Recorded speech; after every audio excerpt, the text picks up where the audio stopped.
Alors attends, parce que ce que je comprends pas, c'est que là c'est juste ma caméra à moi, mais il doit y avoir une autre caméra. Mais il faut que tu branches ton système. Ah oui, je passe. Est-ce que tu n'as pas branché un truc comme ça? Mais attends, d'où il sort celui-là? Non, ça c'est pour le. Je sais pas si ça marche. Alors attends. Donc j'ai bien mis sur laptop. Pilotage de la caméra et du microphone par défaut. Le PC pilote ce système. Il faut brancher la prise USB sur votre PC. Ah, il y a une prise USB? Oui. Ah, vas-y.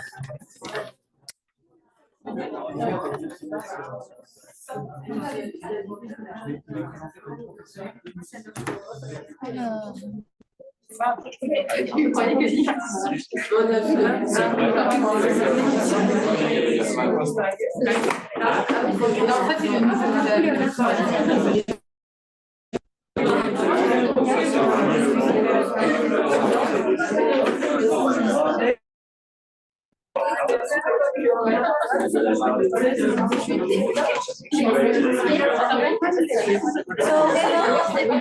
Hello everybody.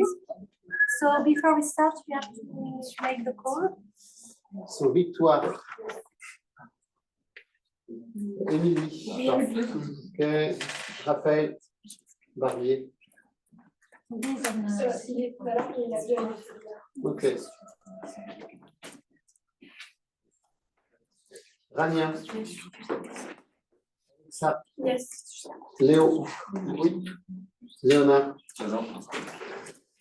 Anaïs. Oui. Serena. Oui. Coraline.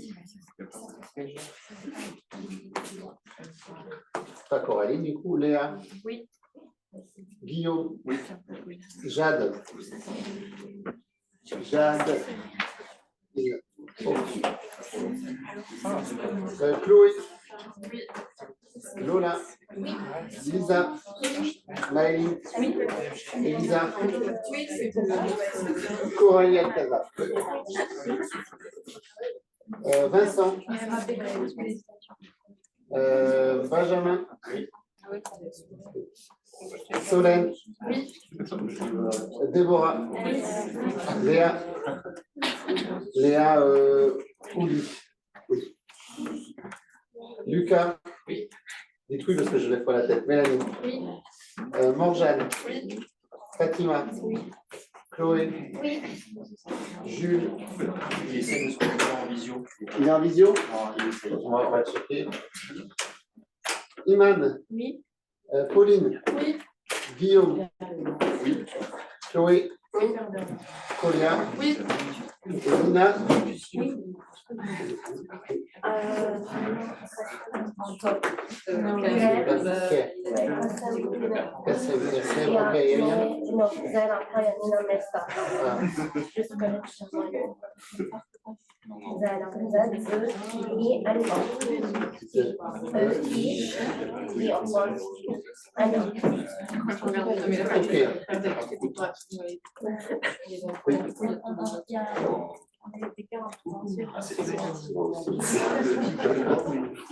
Alors, Emmanuela et Samuela Basset. Emmanuela is here. Je peux regarder les noms des présents.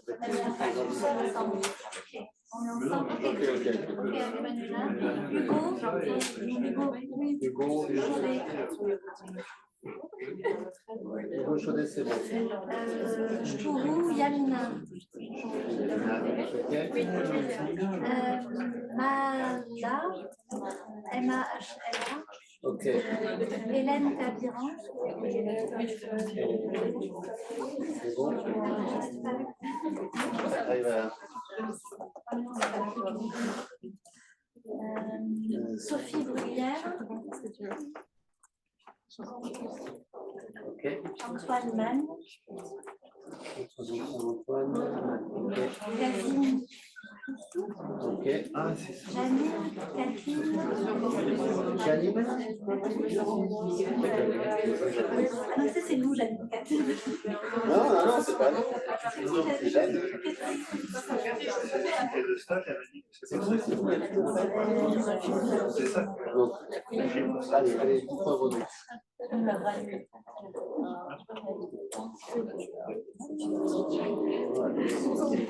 Ah, ici, à côté. Bien, c'est bon. Ok. Et là. Et Mariam, j'ai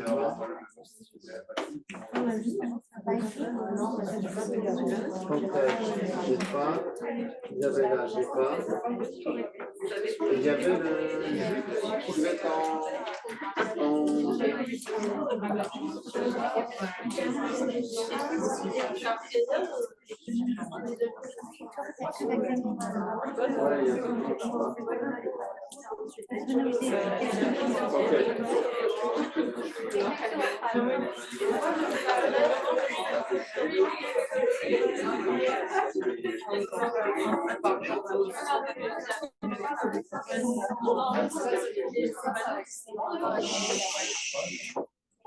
well, you have to be quiet, please.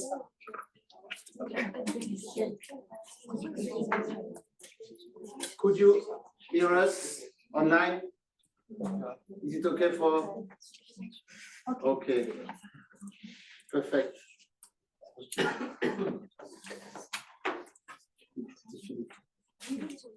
Non, encore pour s'appeler de nouveau.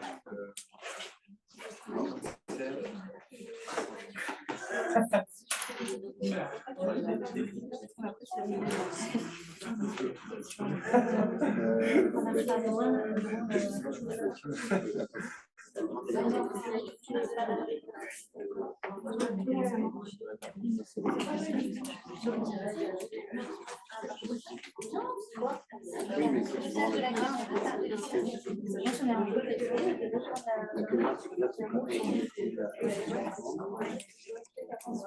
C'est aussi parce que normalement, il se connecte avec l'ordinateur. ouais, le fixe. Mais normalement, en mettant le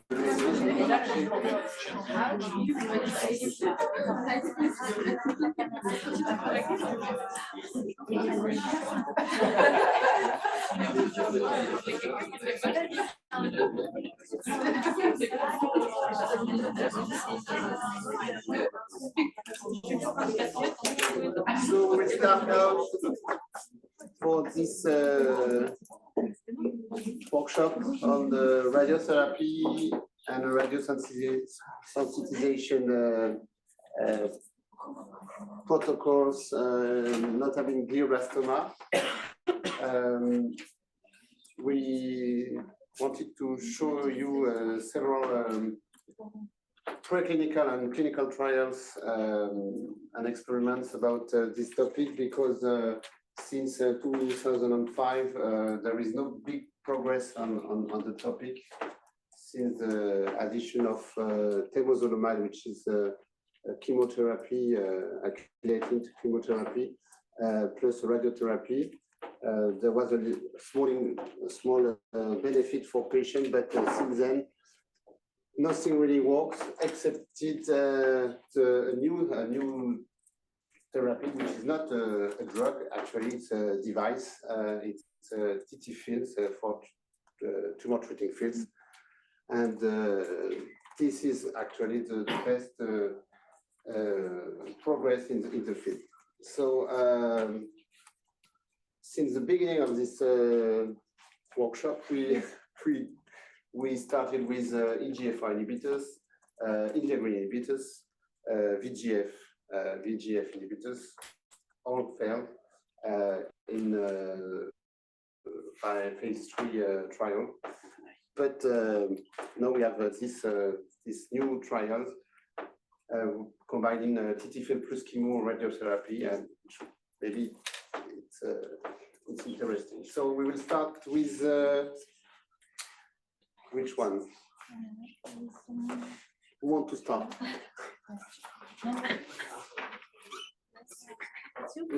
Yes. Yeah.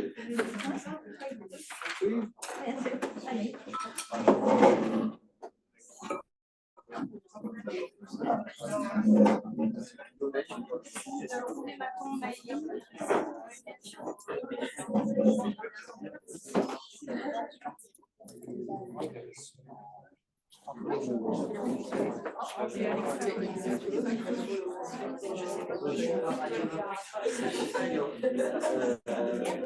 on Cantor,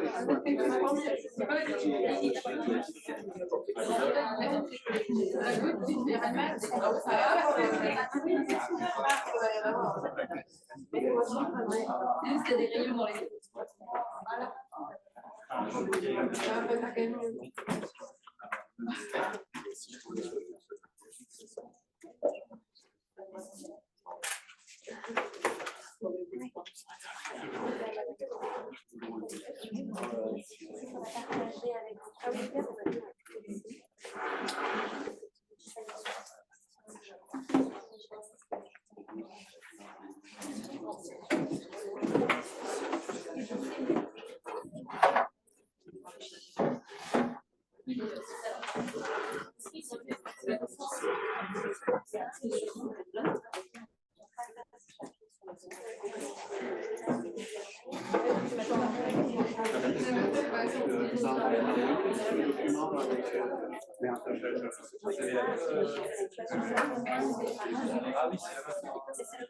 J'ai pas compris, moi je pense que je pense que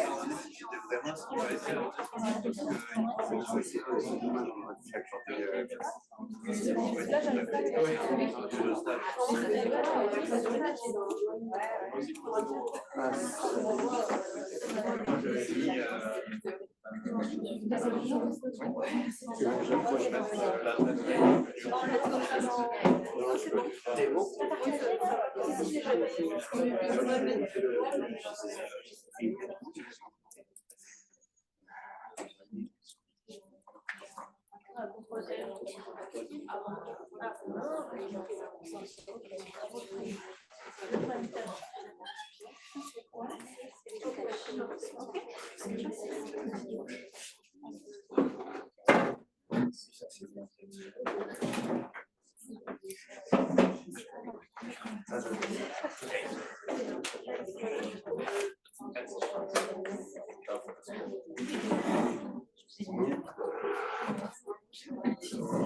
Can you see online the diaporama?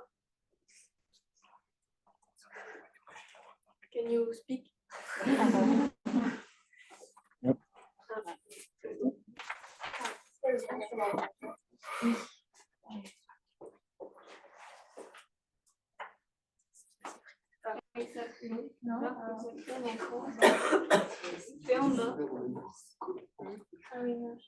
Yes, okay, thank you.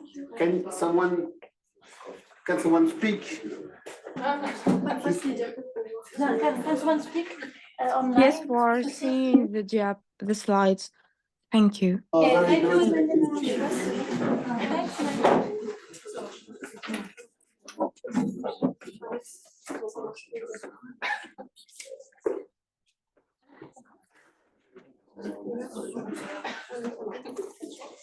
Alors ça c'est plus mon ordinateur.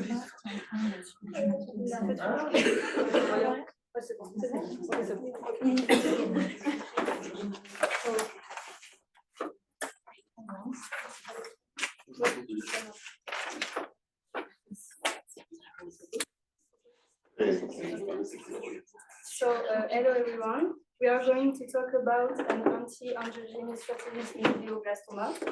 So, first of all, glioblastoma is the most common and aggressive type of primary malignant brain tumor in adults.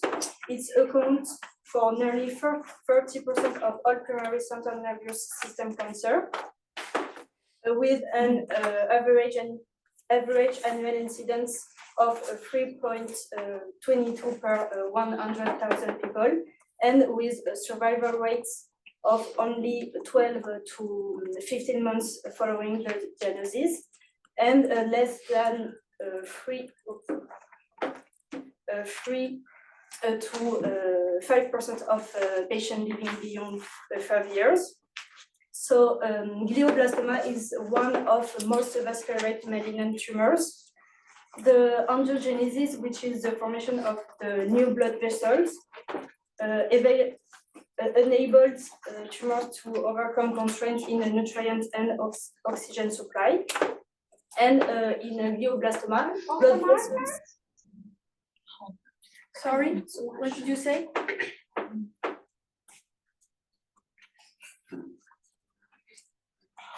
Actually, that's okay. It's okay. In glioblastoma, blood vessel exhibit various abnormalities. These structural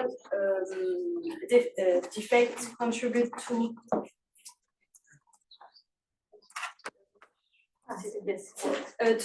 larger vessels, irregular lumen diameters, excessive vessel thickness, abnormal blood flow, and increases vessel permeability, resulting to the vasogenic edema and hemorrhage. This pathological vasculature promote rapid tumor growth, worsens prognosis, and limits the efficacy of radiotherapy and chemotherapy. And the pathological vasculature exacerbates hypoxia, which is a condition of low oxygen levels. So now for the treatment, the standard treatment for newly diagnosed glioblastoma involve maximal safe surgical rejection followed by fractionated external beam radiotherapy with the systemic administration of temolizumab. So temolizumab is an alkylating agent with lipophilic properties which enable it to cross the blood-brain barrier. His mechanism of action involves alkylating DNA at specific sites, which create nucleotide mismatches during the DNA replication, and then it triggers the mismatch repair system, which detects those errors and initiates the cell cycle arrest in the G2M phases and leads to the death of glioblastoma cells. So now we know that we combine radiotherapy with temolizumab, and radiotherapy is a cornerstone treatment for glioblastoma, and it is also known to significantly increase VEGF expression. So while this upregulation of VEGF promotes abnormal tumor vasculature contributing to edema and hypoxia, we know that anti-VEGF treatment can normalize this dysfunctional vasculature. Because with the normalization of blood vessels, you create a temporary window of enhanced tumor oxygenation, which can improve the effectiveness of radiotherapy because the tumor cells are more exposed to cytotoxic drugs, and this leads to a greater tumor cell death. So it is making this combination of radiotherapy and temolizumab a great opportunity to control tumor growth. So preventing angiogenesis is hypothesized to arrest tumor growth through several mechanisms. Then I'm going to talk to you about VEGF. So it is a key growth factor in promoting glioblastoma angiogenesis because VEGF signaling promotes multiple processes in endothelial cells, such as cell proliferation, migration, and survival. So you have here the different pathways that can be activated. So VEGF, like other ligands, will bind to his receptor VEGF receptor 2 on his extracellular domain. This will activate several pathways such as CRIA-FRK for cell survival. You have also MECF for cell proliferation and the MAPK signaling pathway for cell migration. We also know that high level of VEGF are correlated with a high-grade malignancy of glioblastoma and poor prognosis. So in the two articles, they talk about bevacizumab, which is a humanized monoclonal antibody that binds to suburb VEGF-A isoforms. So here you have bevacizumab that binding to his target, and VEGF-A cannot after that bind to his receptor and stop the downstream pathways such as proliferation, survival, and migration that I talked before. And this is why it is called an anti-angiogenic therapy. And we also know that his efficacy has been already shown in metastatic colon, breast and lung cancers, and for patients with recurrent malignancy. So now we know that, however, the clinical benefits of this treatment are traditionally because of the tumor recurrence. So that's why in this article, Petra Amerlik and her team decided to focus on a new therapeutic target by focusing on VEGF and VEGFR2 neurophilin-1 signaling pathway that promote glioblastoma because it may be involved, this pathway may be involved in the resistance of treatment. So this is known that the VEGF receptor 2 is normally present on endothelial cells, but knowing there is a stronger secretion of VEGF by the tumor cells CD133+, which is a marker of glial stem cells, and that there is a signaling of autocrine growth factor contributing to the tumor growth. The authors' hypothesis there may be an autocrine signal transduction from the receptor into these glial stem cells of glioblastoma. So they did a qualitative flow cytometry of 17 human glioblastoma samples, and we can see that there is an enrichment of the receptor on the surface of CD133 positive cells compared to the CD133 negative cells. This suggests that the receptor is also expressed on the surface of the glial stem cells in a glioblastoma and not only in endothelial cells. So then, according with the literature, we know that the NRP1, which is a co-receptor in endothelial cells, allows to improve the interaction between the receptor and the ligand, and inducing angiogenesis. It is also known that the overexpression of the NRP1 in a brain tumor is correlated with disease progression. So they wondered if the NRP1 co-receptor could be also present in glioblastoma cells and possibly interact with the receptor of glial stem cells. So they to study the potential role of NRP1 in glioblastoma, they did a co-immunoprecipitation of the receptor with NRP1 in different conditions, and we can see that the interaction with the interaction between the receptor and NRP1 is ligand dependent because the neutralization of the ligand by bevacizumab block the formation of this complex, while the inhibitor of the receptor induce no effect.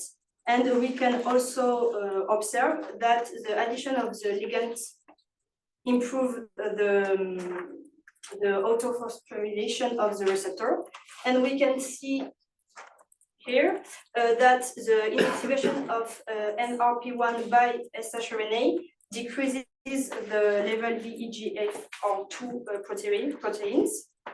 So the signaling of the receptor in the glial stem cells is active and dependent of the ligand, and the self-activating phosphorylation of the receptor is potentiated in the presence of NRP1, and NRP1 seems to play a crucial role in receptor stability. Then we can see here when the receptor is activated, it is found mainly in cytosol and not on to the membrane. So this result suggests that the activation of the receptor induces an internalization of the receptor and then activates signal mediators until the complex is degraded and recycled. And this is what we can see on this figure. The receptor and NRP1 first will be internalized and then recycled. So then they wanted to see if the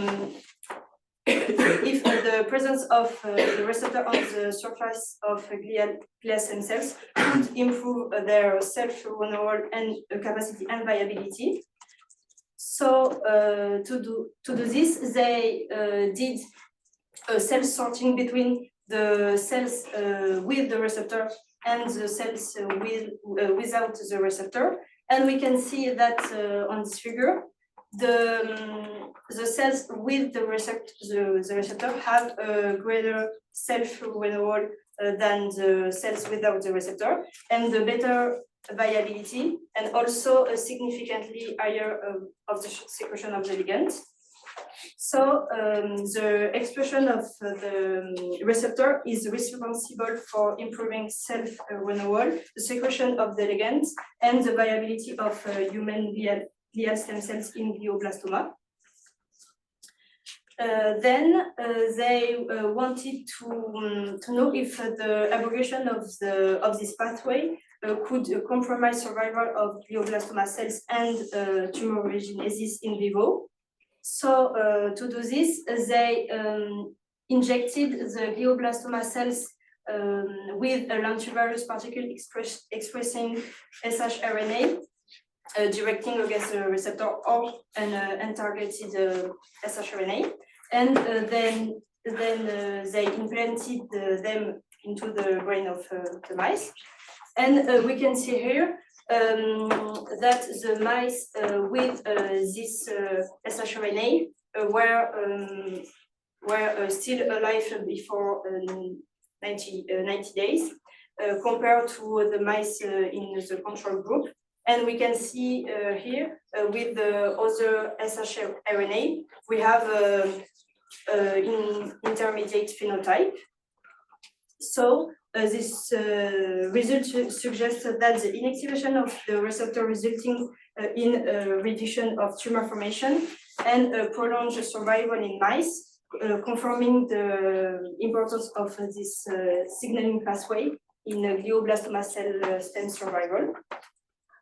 And finally, they wanted to know if the autocrine signaling pathway could be essential for the survival of glioblastoma cells under normal and stressful conditions.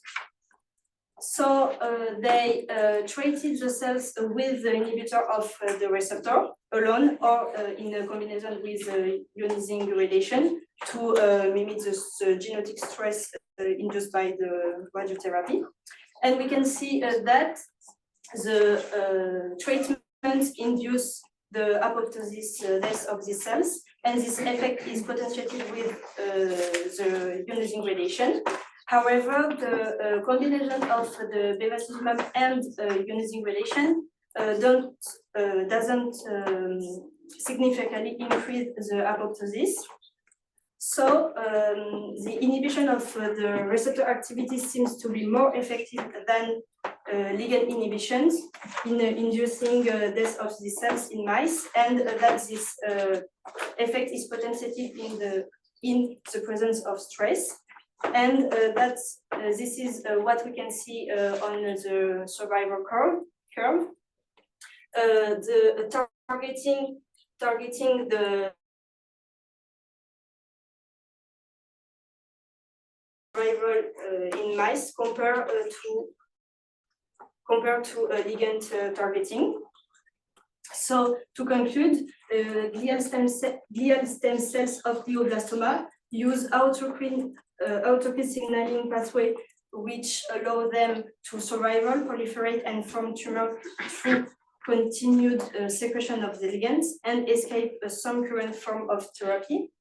And it is known in the study that the inhibition of the receptor activity or and this interaction with NRP1 could have a negative effect on tumor growth and cause a tumor progression with an potentiated effect with exposed to ionizing radiation. So this article are some limitations. First of all, they used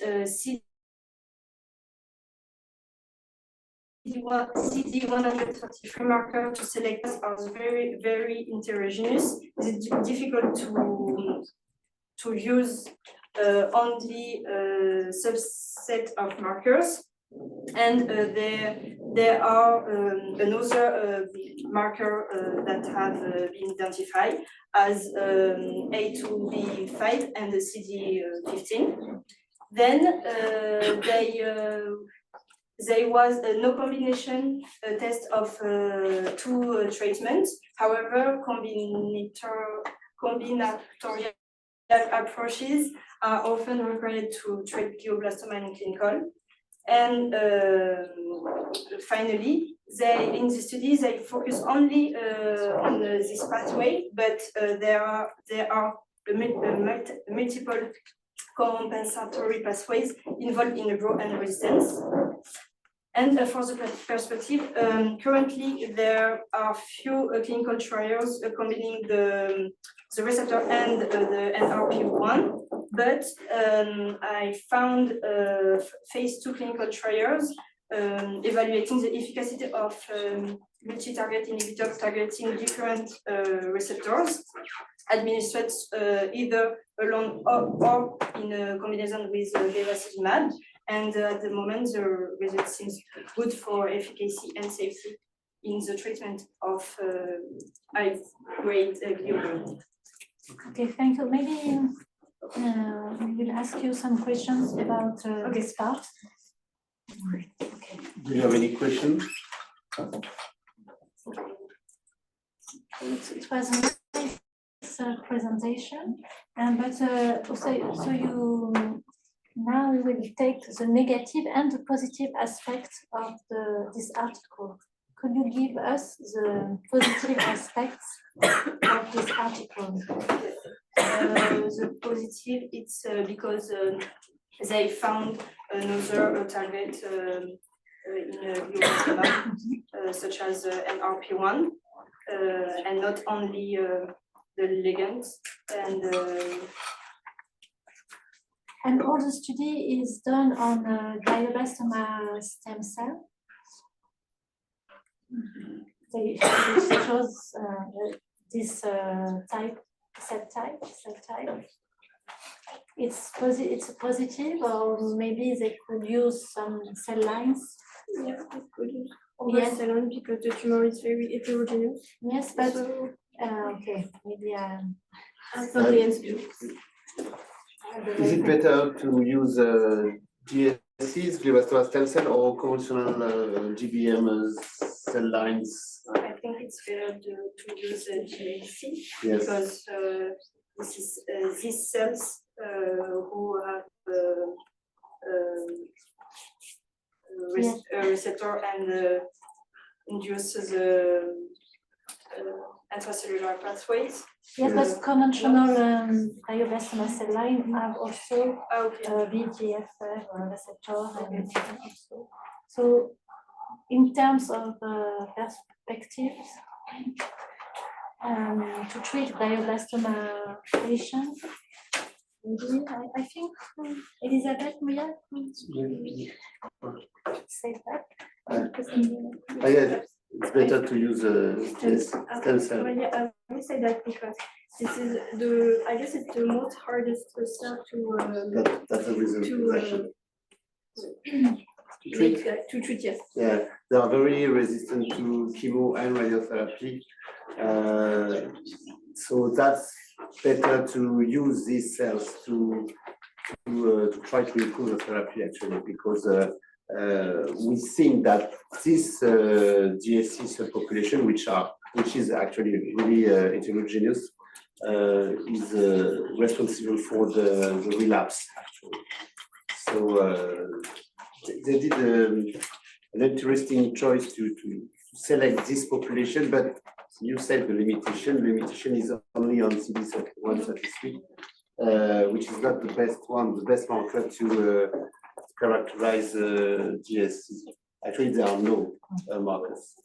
You have a panel of markers and they are not good, so it's better to isolate GSC through other characteristics such as the ability to generate tumoral spheres in selective medium.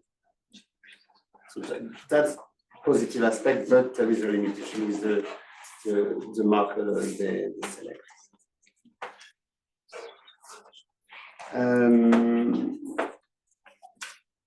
Did you notice some negative points in the study? I think it's difficult to target both NRP1 and the receptor, and Yeah, maybe it's difficult, right? Yeah, but do you understand why bevacizumab did not show the same effect than the tyrosine kinase inhibitors? The SU, I can't remember the name of the SU something. yeah, because bevacizumab targets alone the ligand, which is BEGFA, while the other inhibitor SU 1498 targeting directly the receptor, and so it's more Yeah, especially in this condition, because actually you have a loop, you have like a secretion of VEGF in response to in this sense. So if you secrete more VEGF, the bevacizumab effect is decreased. Actually, there is not enough bevacizumab, not enough inhibitor antibody to trap all the VEGF.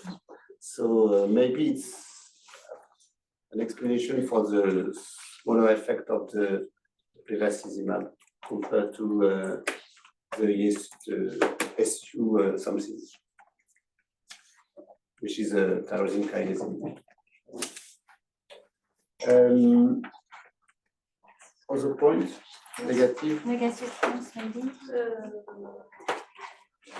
Actually, it's very good to the limitation, the perspective. This is really interesting, but there are some other particular points you need to note in this study. And to check. And to check as a reviewer, actually, you should ask some other experiments or other control maybe. Did you check the number of experiments? The legend of the figure? Independent replicates, you have to note that, because it's really important to check. Normally, you know that you have to perform 3 independent experiments, and actually it's a very good journal. It's a JexMed, which is quite good, actually. And if you look at the legends of the figures, you can see for some of the figures that you have only 2 independent experiments. This is here, they didn't lie, but actually 2 independent experiments for maybe 3 or 4 different figures in the paper. So it's not really good. And normally a reviewer should ask 3 independent experiments. At least. And sometimes you have to be careful. Sometimes there is 1 independent, only 1, but there is maybe 10 technical replicates, which is not the same actually. So for some experiments it's okay, no problem. Notably, they use lots of different patient biopsy at the beginning. You show that, so it's okay. But for some experiments, this is a little bit wrong. And another thing, when you go back on your slide. Too fast. No. Go further. Yes, this one, and maybe the next one. No, not the next one. Okay, the previous one. You said SH VGFR. Two. No, not the first. When you have the SH, not NRP1, it's okay. But next one. Next one.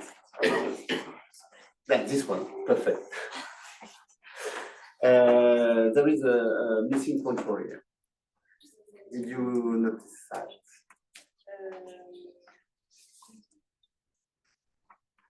Actually, targeting another receptor.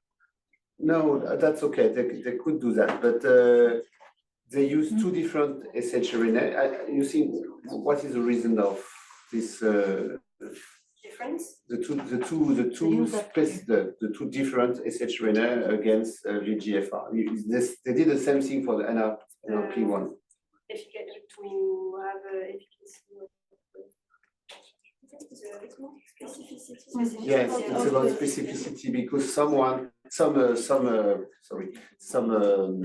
SH sequence can target something else, and you can have an effect, and you have to check that both of them can, or three of them can act on.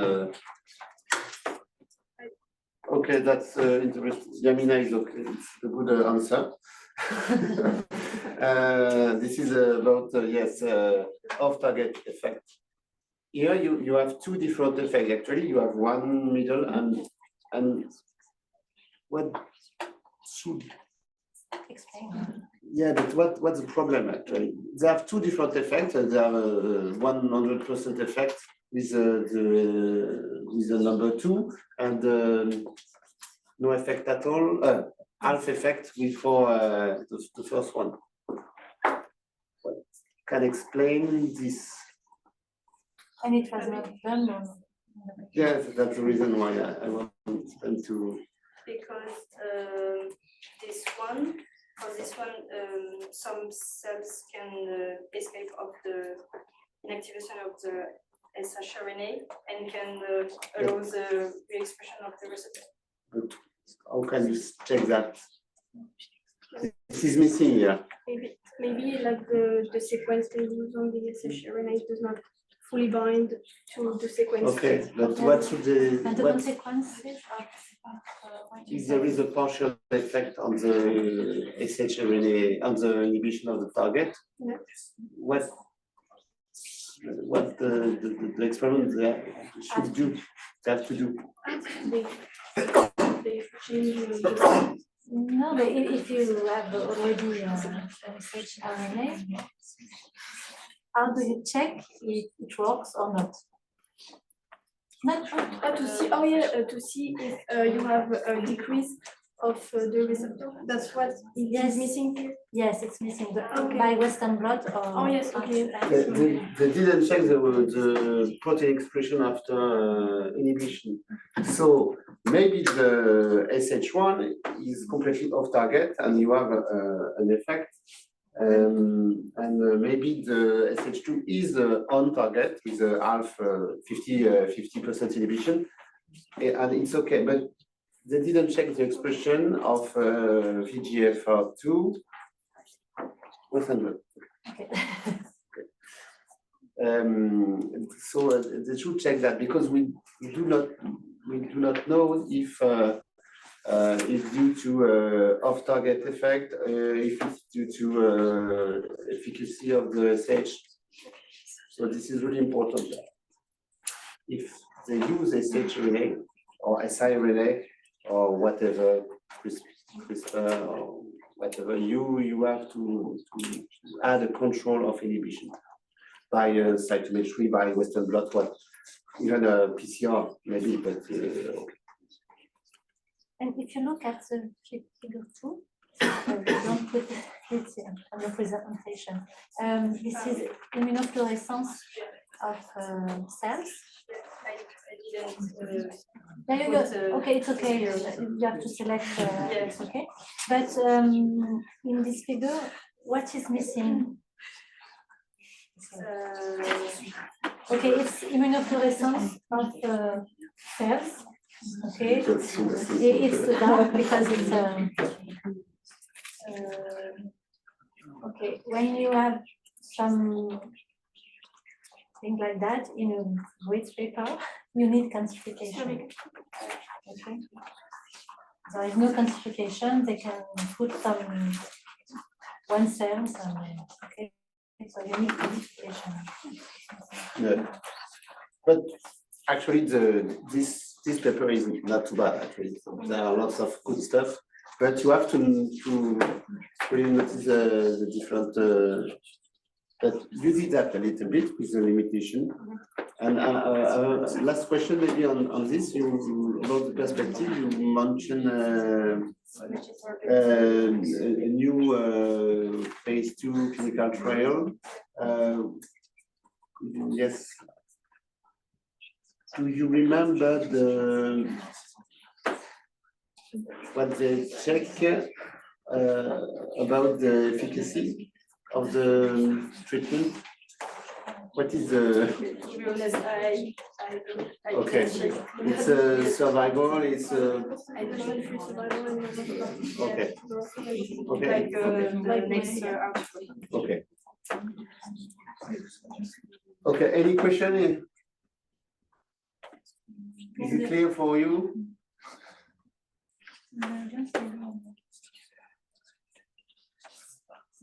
No question. Online, no question. Okay. So actually, yes, phase 2 clinical trial are quite promising, even with the bevacizumab alone. Also. So now a phase 3 clinical trial. You can go first. So now I'm gonna talk to you about the second article we have to present. So it was published in the Journal of Clinical Oncology in 2015 by Thomas Salmon and Christine, and they did a retrospective analysis of a clinical trial. So, two randomized phase 3 clinical trials, so the Avaglio and RTOG clinical trial, reported that added bevacizumab with radiotherapy and temolizumab for newly diagnosed glioblastoma make a longer median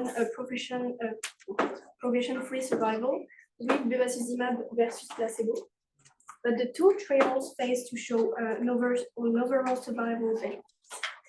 So in this retrospective analysis conducted only in the Avaglio trial, they evaluated whether certain subgroups of glioblastoma patients benefits from an improvement in the overall survival with the addition of bevacizumab to first-line standard of care therapy. So the aim of this study was to determine whether the efficacy of bevacizumab varied across patient subgroups defined by their glioblastoma molecular subtype. So for the patient and method in this clinical trial, so it was a randomized double-blind placebo-controlled study of phase 3. The patients were aged over 18 years old with newly diagnosed supratentorial glioblastoma and with a RU performance score under 2. So the patients were randomly assigned to a ratio of 1:1 to receive radiotherapy plus temolizumab and placebo, or radiotherapy, temolizumab, and bevacizumab. The primary endpoints were the progression-free survival and the overall survival. So to define those two primary endpoints, I'm going to say those. So the progression-free survival is the time during which a patient lives without the disease worsening after treatment. And the overall survival is the total time a patient survived from the start of the treatment and regardless of disease progression. So now for the retrospective analysis. So 349 pre-treatment specimens from the 921 Avaglio patients gave their consent to a biomarker analysis. So this is here. You have all the samples, and then classify the samples into molecular subtypes with two different classifications. So you have the first classification with the Phillips classification, which is composed of three main group subtypes of glioblastoma: proneural, mesenchymal, proliferative, and unclassified. And you have the other classification of VERAC, which is composed of four subtypes: proneural, mesenchymal, classical, neural, and unclassified. So they did that for the sample, sorry. Then they excluded the patient with the ADH1 mutation. After that, they divided the classification into the group who received the radiotherapy and temolizumab with placebo here and here, and with the other group who received the radiotherapy temolizumab with bevacizumab here and here. And at the end, progression-free survival and overall survival were assessed within each subtypes. So now for the gene expression subtype classification. So the author wanted to adapt the classification of Phillips and Vera for the nanostring system. So for that, they use 47 reference glioma samples, so not from the trio. The trio analyzed them. They analyzed them by both microarray and a nanostring platform. With the nanostring platform, they measure an expression of a selected set of genes associated with glioblastoma molecular subtypes as classified by the Phillips and Vera studies. And this creates an average expression profile for each sample, which is called a centroid. For each reference sample, you have a set of genes that is associated with a subtype, and this is a centroid. And then they compare those centroids from the reference sample to the gene expression profile of the avaglio sample to address for one avaglio sample a subtype with an average expression profile. So then I'm going to talk now about the result for the tumor subtype first. So here you have a heat map showing the expression data from the 31 gene defined by the classification of Phillips. So you have here. So in red you have mesenchymal, blue proliferative, proneural, and unclassified. And here you have the VR classification under it. So the rows are the genes and the columns. The columns are the tumor sample with the molecular subtypes. So what we can say about this figure is that there is a high concordance between the Phillips and the Verheer's subtypes, and particularly for the proneural and mesenchymal subtypes, which are here, because there is a high convergence, because there is red here and red here, and blue here and blue here. Then for the univariable analysis, so here you have a Kaplan-Meier plot of overall survival stratified by the Phillips classification subtype. For A, the group who received the placebo, and B, the group who received the treatment, so bevacizumab. And we can say that there is no significant difference in the overall survival in the placebo group compared to the bevacizumab group when we take all the subtypes together. Then the author wanted to test if there is correlation between the subtypes and the treatment arms. So they look at every subtype with the group who take the placebo and the group who take bevacizumab. So here you have the mesenchymal, the proliferative subtype, proneural, and unclassified subtypes. So we see that there is only a significant difference for the proneural subtypes. So we can say that for the overall survival, there is a significant increase for the proneural subtype in the bevacizumab arm versus the placebo here. Yellow curve. After that, the author wanted to redefine those preliminary results, and they decided to divide the classifier result into proneural subtypes, which is the A here, and the non-proneural subtype, which is the other subtypes that are non-proneural. And they added a clinical covariable. And the objective of this multivariate analysis was to determine whether the treatment with bevacizumab provided a statistically significant overall survival advantage for the ADH1 wild-type proneural subgroup. And we can see that they were right, because here you have a significant difference for the proneural subtypes, and for the non-proneural subtypes, you don't have a significant difference. So we can say that they discovered that adding bevacizumab to radiotherapy and temolizumab significantly improved overall survival in the patient with pulmonary tumors, but they did not show an overall survival for the patient with the non-pulmonary symptoms.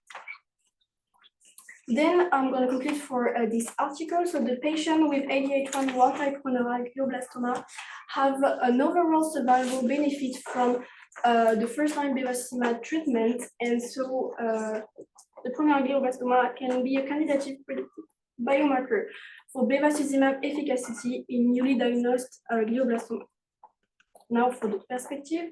So first, the biomarker development, because here we talk about the VEGF pathway, but we need to do more research into predictive biomarker for anti-androgenic therapies to maybe do a diagnosis of patient and enhance the patient selection to give them the right treatment for their right, the biomarker they express.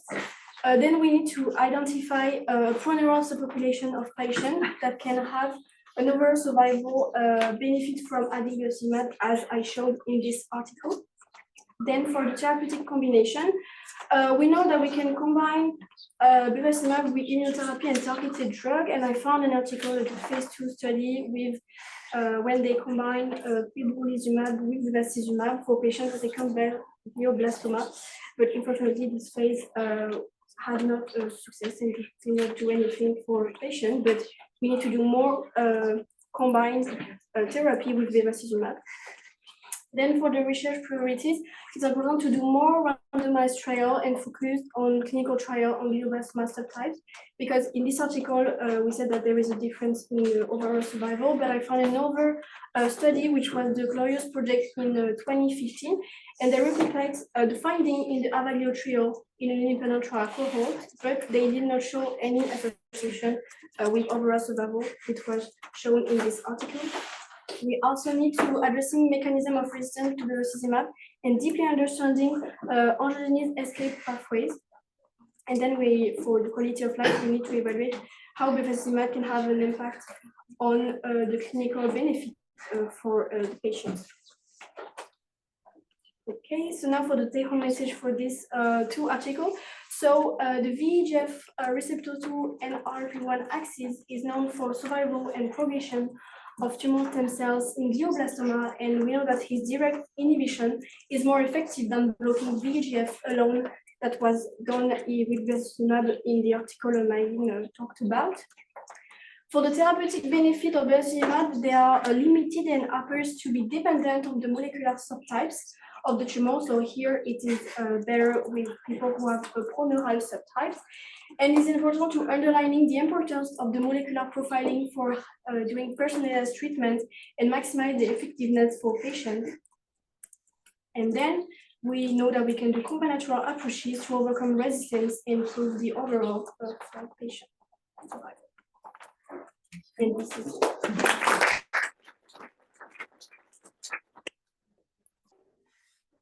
Any question about this trial? No?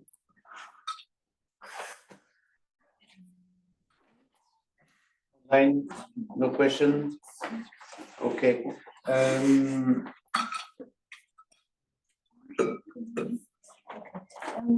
Exactly, what are the positive aspects of this article? I think it's like the overall survival that we can find in patients with pulmonary, because we know that if we know what is the subtype of the person, we can basically know what we need to give them for treatment. So I think it's a great advance, because at first in the trial, they did not show any improvement for the overall survival. So I think it's a great improvement. And about the design of the trial, do you think it's good or? Yeah, because they use 2 types of classification, so they do not base themselves on only one. So I think it's a good point.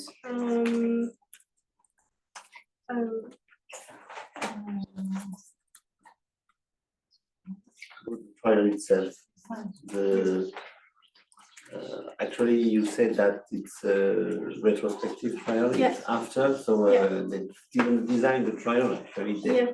they analyze the Yeah. data after, but the first, the Amaglio trial, the first one, do you see positive points about this trial, this phase 3 trial? The design. The design. Yeah, maybe you can Go back, yeah. Go go back back to the and introduction, yeah. here discuss.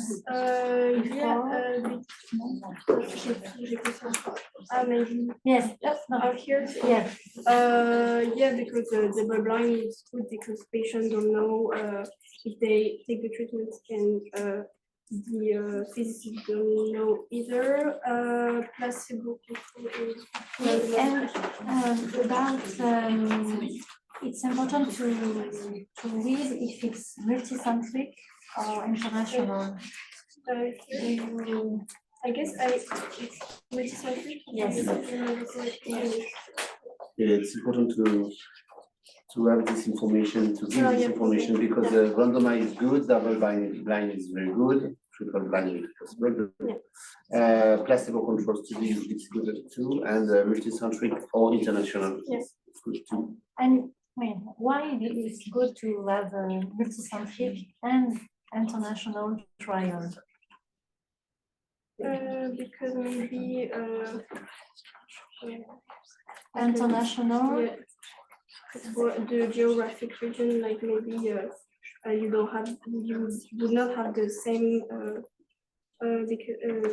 because you don't have the same incidence in each maybe country, and this is maybe not the same. yes, but why do you have the same incidence? Maybe someone in the audience? Like, because they all follow the same protocol, like the ICH protocol for clinical trials, but we need to be multicentric so that we will be able to globalize the results that we have, to be able to expand these results over like different countries, different cities, Yes. knowing that they follow the same protocol, which is the ICH. Yes, but why it's important to be in different countries? Maybe for the international people. You don't have every time the same subtitle, the same gene expression, so you Yes, need to test that on yes. because of the geographical region. I mean, in France, we maybe have the same glioblastoma and maybe not the same in other countries. Yeah, the tumor can be a little bit different, because you can have for glioblastoma, I'm not sure, but you can have some region specificity or country specificity, but also you have some specificity in the standard of care. You know, okay, you know this is radio chemo, okay, this is the same protocol, but actually the standard of care is completely different between different countries, because not only the treatment is important, but also the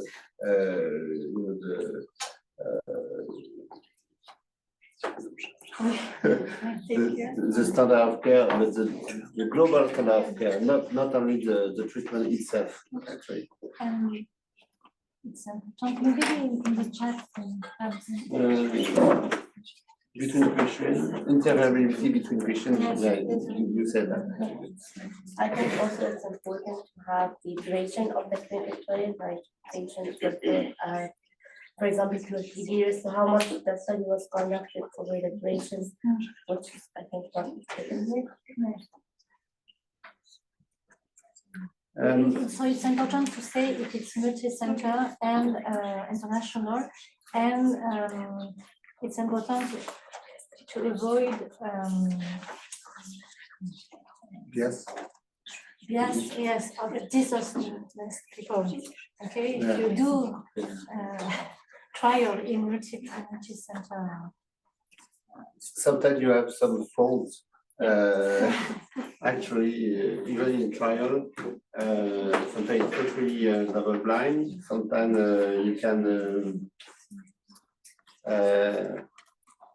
change a little bit the results. So it's good to have several centers to see if maybe one center is working and the other one not.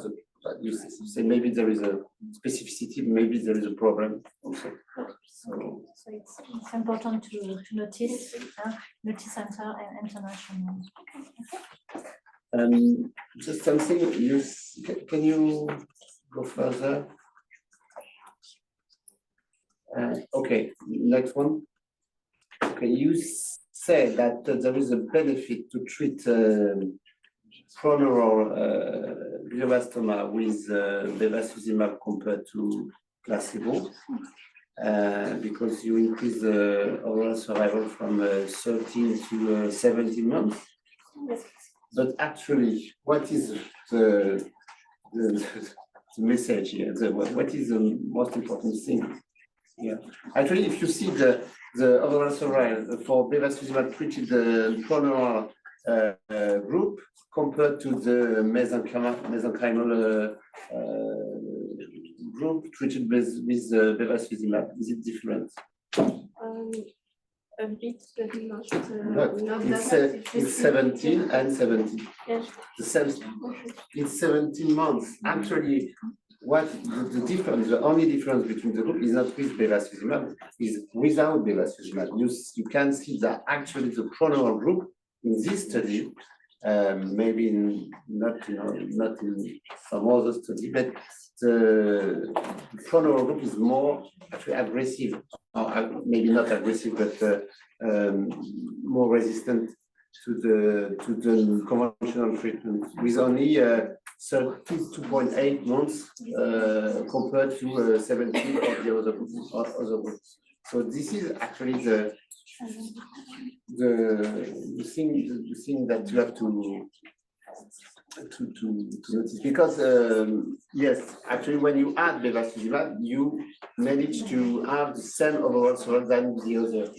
So it's quite interesting, because if you look at the other study about different subgroups, they said that mesenchymal is more aggressive, but actually in this study it's proneural. It's interesting, and you mentioned the new another study, clinical study, phase 2. I can't remember the name, but they said they couldn't see the same effect, but maybe because they didn't see the decrease, the decrease of overall survival in the proneural group. Maybe you have to check that. Actually. Maybe that's the reason why they didn't see the improvement with bevacizumab in proneural, because there is no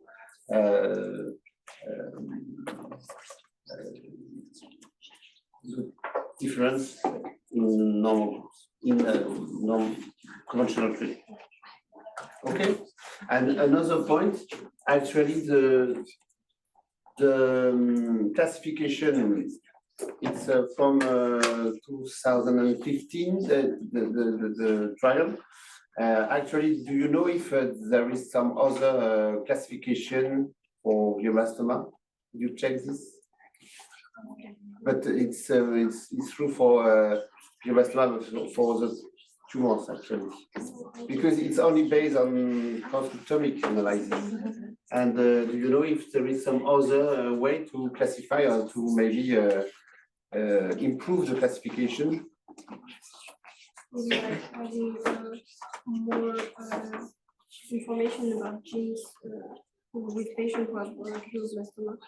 Yes, it's transcriptomic, and maybe now they do some experiments on those on the RNA and the NNA and on the epigenetic. Actually, now it's a combination between transcriptomic and methyl analysis, and yeah, and this is really important to combine this to have the different subgroups. Okay, thank you very much. Okay.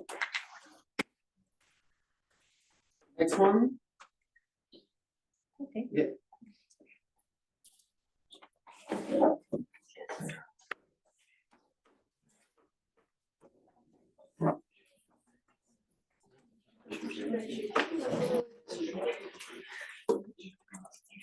Thank Pas un sujet. Le tour de passe. Le cours de passe.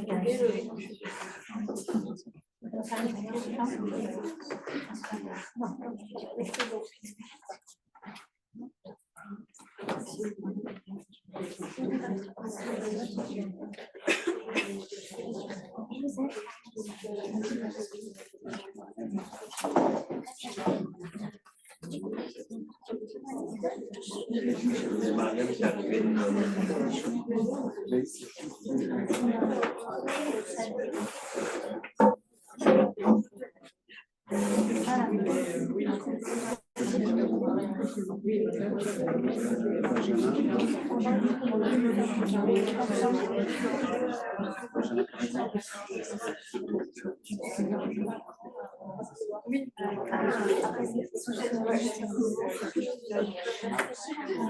Parce qu'on a le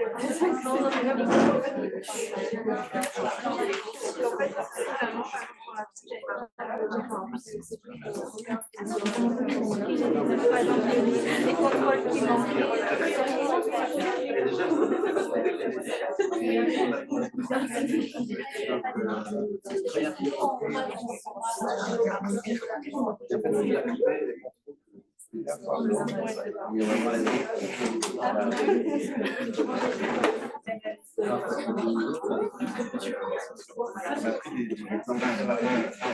Déjà, il n'y a pas assez de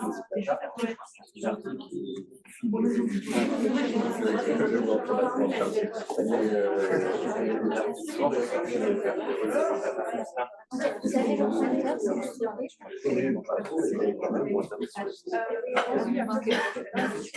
oui, comment après vous appuyez sur le verre, ça fait avec les cherches. Et après, vous le faire avec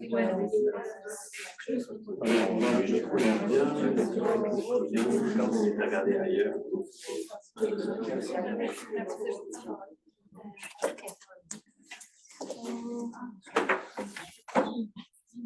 So good afternoon, everyone. Today we are going to talk about new radiosensitization strategies in biomass, and with Fatima we will focus on mTOR pathway. So first we will talk about some reminders and context. Then Fatima will present fundamental and preclinical research article looking for a new strategy. Then we'll present a phase 2 clinical trial, and finally we'll conclude and try to draw some perspectives. As you know, glioblastoma is the most frequent and aggressive primary malignant tumor in the nervous central system in adults. It's around 2,000 new cases per year in France, with an increasing incidence. The median age is 64 years old. The sex ratio is in favor of men. There are some risk factors described, and most relevant are pesticides. But there are also some rare genetic syndromes such as tuberous sclerosis, Cowden disease, or leishmaniasis. And this cancer has a high rate of recurrence and poor prognosis with median overall survival around 12 to 16 months and 5-year survival less than 70%. The diagnosis of glioblastoma is often made when patients have neurological symptoms such as headache, nausea, epilepsy, or even hemiplegia or coma. MRI is absolutely necessary at the diagnosis to see the extent of the disease. And I will not talk in detail, but it's very important to have the molecular classification, and the last one is the WOL 2021. And it integrates many molecular signatures to stratify patients, such as IDH, MGMT, TERT. And for the next part of the presentation, you have to know that MGMT, unmethyl promoter, which is one of the signatures in glioblastomas, these patients have a poor prognosis and just a little benefit of chemotherapy. As we said before, the standard protocol of care was established in 2005, so almost 20 years ago, with this article, with the Stuck protocol. And it consists with the maximal surgical resection, and then after a concomitant radiotherapy plus chemotherapy based on temozolomide, which is an oral alkylam. The radiotherapy delivers a 60 gray in 30 fractions of 2 gray, so it lasts 6 weeks with a daily temozolomide. And then after 1 week, 1 month after the end of the radiotherapy, you could have 6 cycles of temozolomide, 5 days per month. And with this regimen, it improved the survival and the progression-free survival compared to radiotherapy alone. But as we said, we didn't make much progression since 2005, so we really need new strategies. We have some difficulties around. The first one is the blood-brain barrier, which is a real barrier to some systemic treatment. Then, as we have seen in the previous presentation, there are the stem cell-like glioblastoma cells, and these cells are very chemo and radio resistant due to molecular alterations. So we need new therapies, such as maybe immunotherapy, targeted therapy, or the next presentation, TT fields. Our presentation will be focused on the mTOR pathway. Maybe you know that mTOR is a cell-cloning kinase, and it's really a key sensor of the cell, integrating many intra and extracellular stimuli, such as hypoxia, cell stress, hormones, cytokines, and growth factors. And it forms with other protein, two multi-protein complex, mTOR-C1 and mTOR-C2. And these complexes are regulating many cellular pathways such as proliferation, migration, autophagy, protein synthesis. It has been demonstrated in previous study that mTOR upregulation leads to cell proliferation, migration, invasion, and it also leads to dedifferentiation in stem cell glioblastoma cell-like, even after ionizing radiation. So this pathway seems to be a key resistant factor of the treatment, and also the EGFR-AKT mTOR pathway is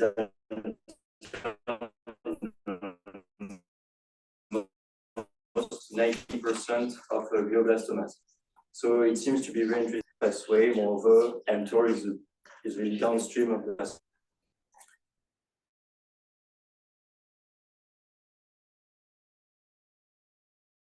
Glioblastomas. So we have the mTOR inhibitors of mTOR-C1, and we will talk about also competitive inhibitors of mTOR-C2 and mTOR-C1.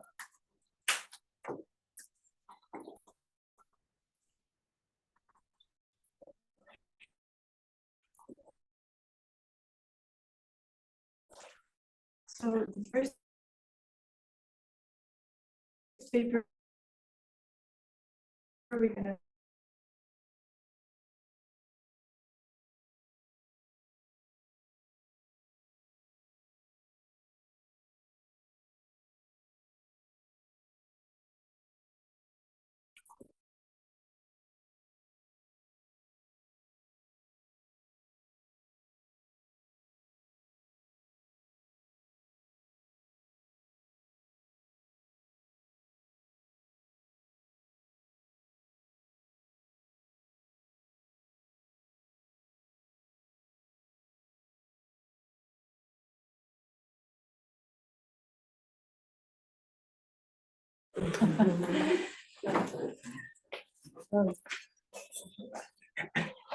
There is an automatic installation of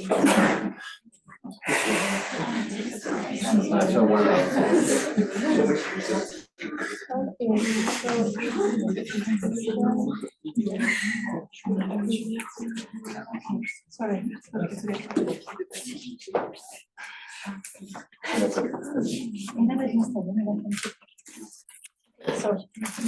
So as I said, in order to improve the efficacy of glioblastoma treatment, a new approach would be to target molecular radiosensitizers. And a recent study working on the understanding of the mechanism of the cellular radioresponse have shown that radiotherapy selectively regulates the mRNA translation independently from its transcription.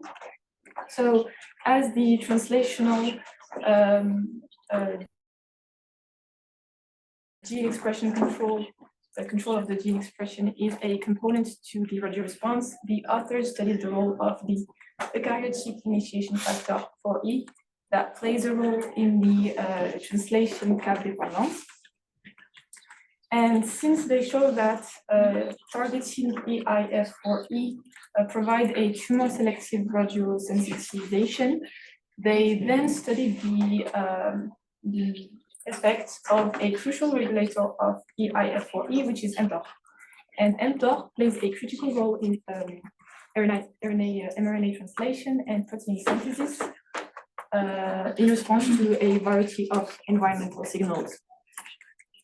As Benjamin said also, it is known that mTOR is frequently dysregulated in glioblastoma, but in cancer in general. And mTOR is a major downstream effector of numerous signaling pathways, such as PI3K-AKT, RAS kinase, and RTKs, which all have been implicated in gliomagenesis. So this is why the authors studied the effect of the competitive inhibitor AZD 2014 on the radio response of glioblastoma stem-like cells called GSCs, in vitro and in vivo.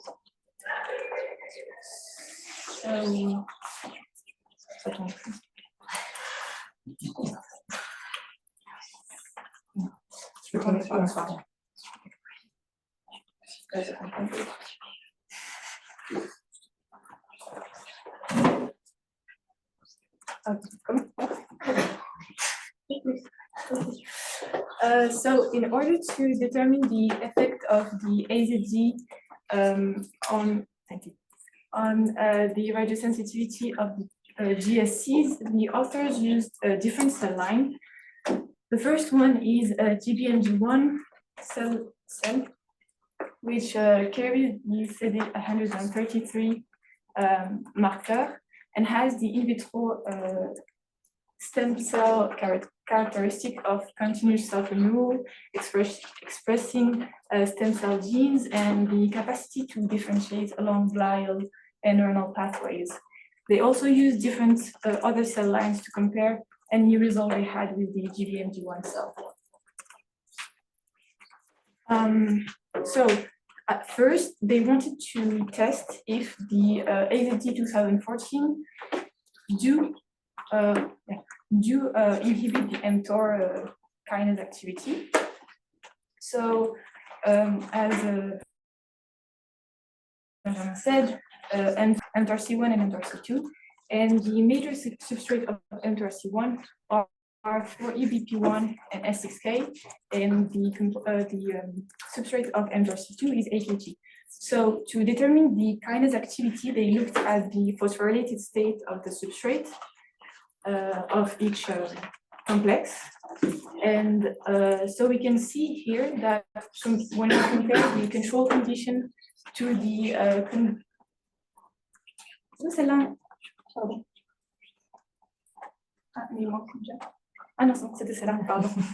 my bad.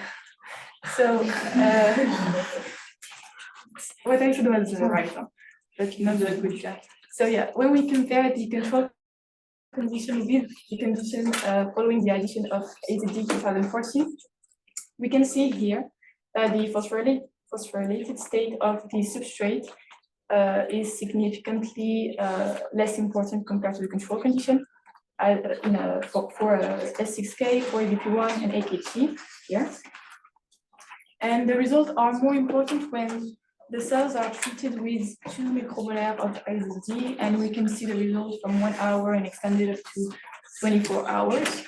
So with this result, the authors concluded as to the functionality of the AZD 2014 to inhibit mTOR kinase, and it works well on mTORC1 and mTORC2.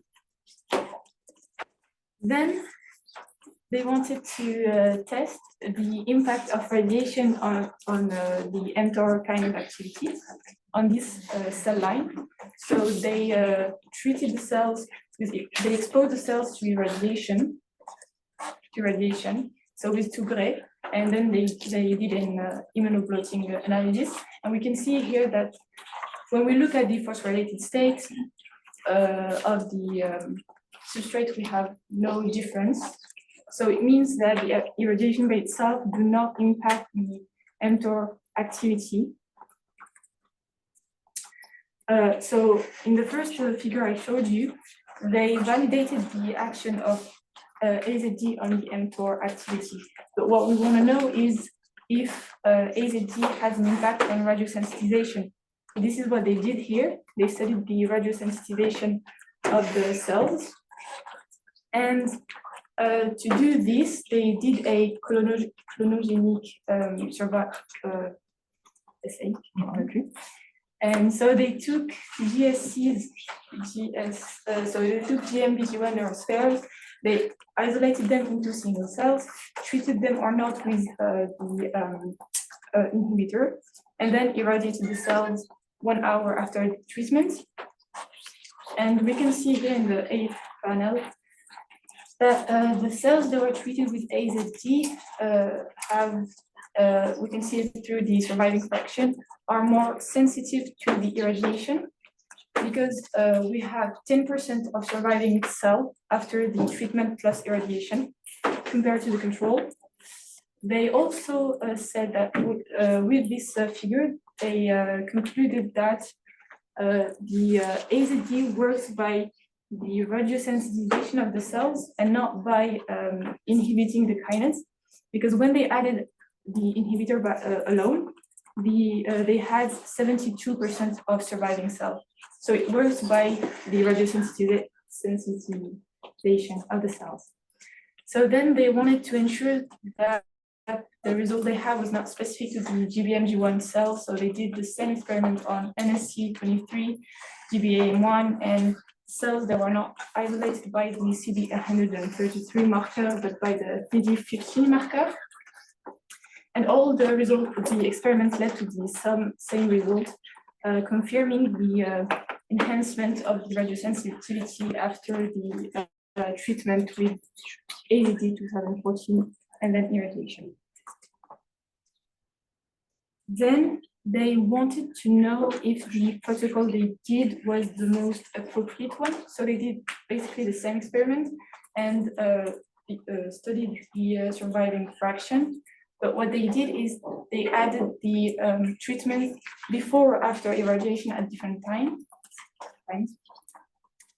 And we can see here that when they treated the cells 24 hours before or 2 hours before, so the white dot and the black triangle, we have no significant difference compared to the initial protocol. And we can also see that treating the cells 1 hour after irradiation also induces radiosensitization, which was not expected in the beginning. So if we do a quick recap, we saw it's you, but not. Okay. Okay, sorry, with Zoom. Okay. Yeah, if we do a quick recap, we saw that the GSC cells are resistant to irradiation, that treating them with AZD alone do not impact the surviving of the cell, and the combination of the two treatments do enhance radiosensitization. So then they wanted to know how this works. So what was the mechanism of action of the AZD 2014? At first, they thought that it was through the by inducing apoptosis, but the results showed, I didn't show it here because it was not on the paper, but the results showed that the induction of radiosensitization do not pass by the induction of apoptosis. So if it's not apoptosis what it is, so then they thought that maybe it was through the blockage of the G2M checkpoint, because we know that mTOR plays a critical role in regulating the mRNA translation of a protein involved in the cell cycle. So they did here, what they did here is they quantified the mitotic index of the cells without treating them or by treating them. And we can see, so the first line with the black dot is the control condition, so the cells are not treated. And we can see that over time, we have an increase of the mitotic index.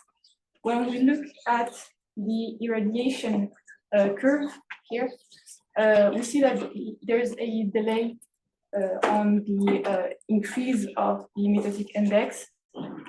And when they treated the cells with AZD and irradiation, we don't see a significant difference between this condition and the IR condition alone. So it means that the abrogation of the G2M checkpoint is not how AZD radiosensitized the cells.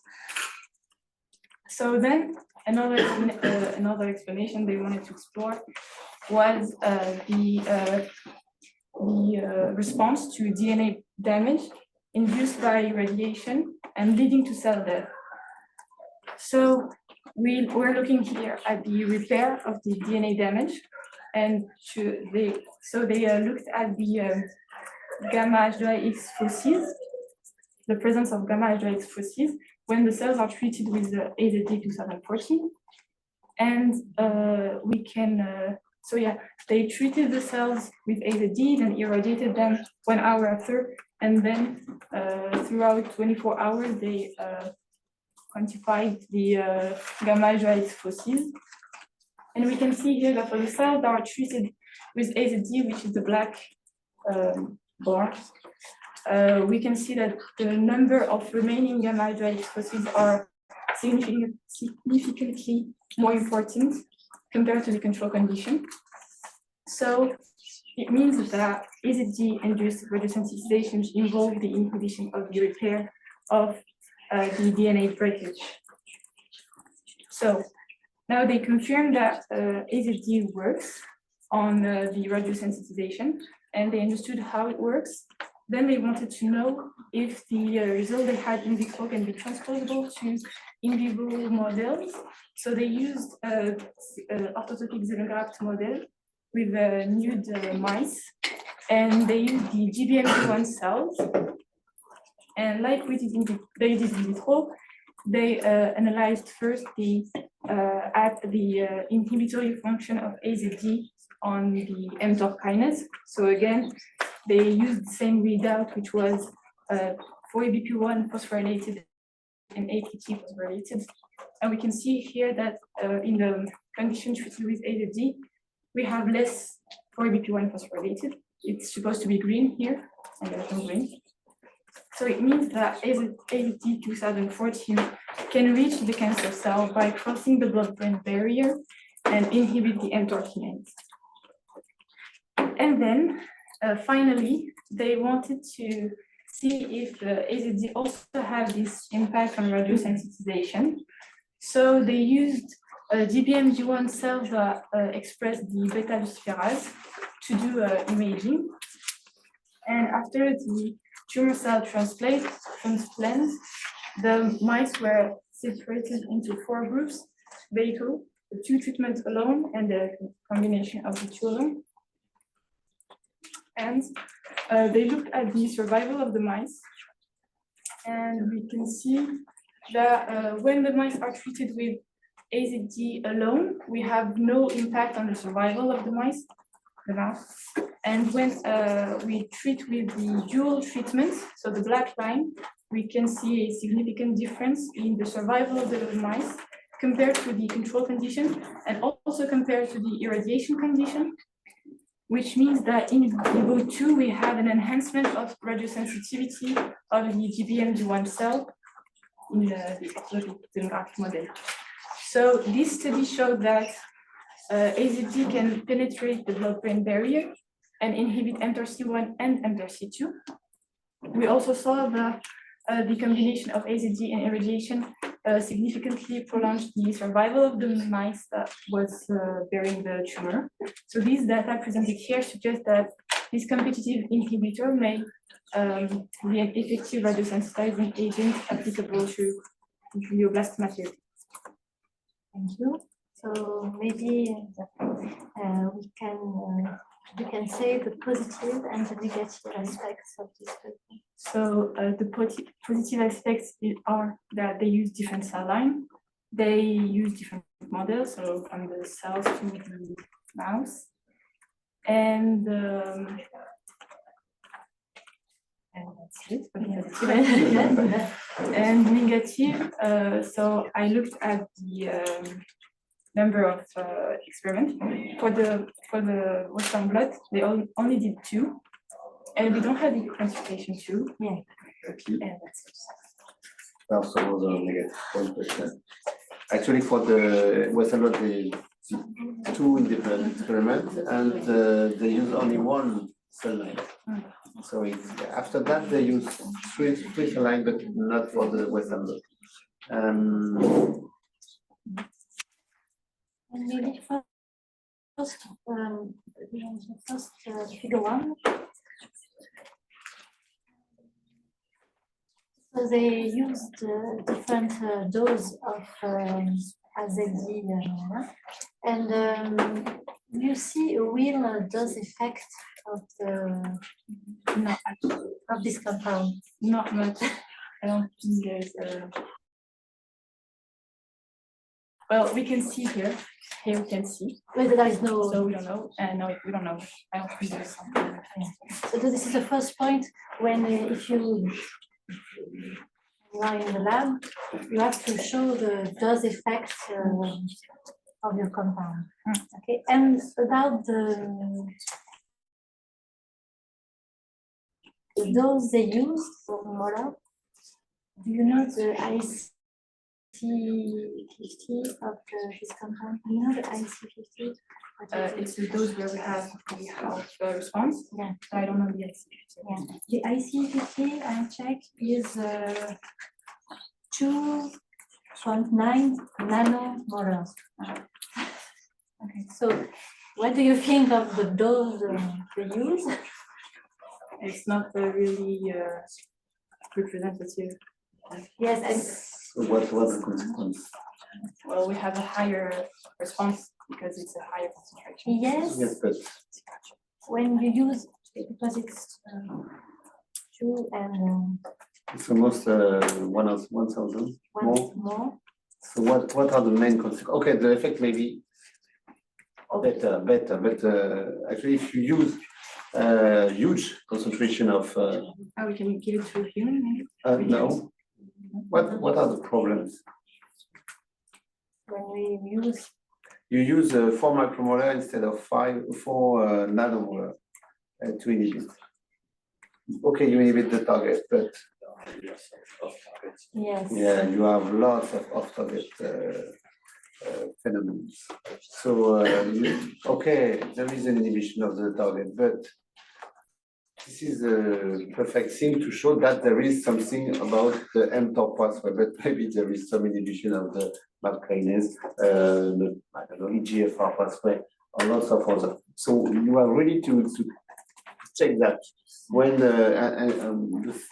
comment is also good for the previous study for the SU something, the inhibitor of VGFR. You have to check the IC50 of the inhibitor you want to use, and to do actually you have to do a dose response. This is not a dose response. There is at 1 micromolar, the maximum effect is obtained on the mTOR pathway. So actually, after that, they use 2 micromolar. So they use the middle one, but actually the 1 is enough.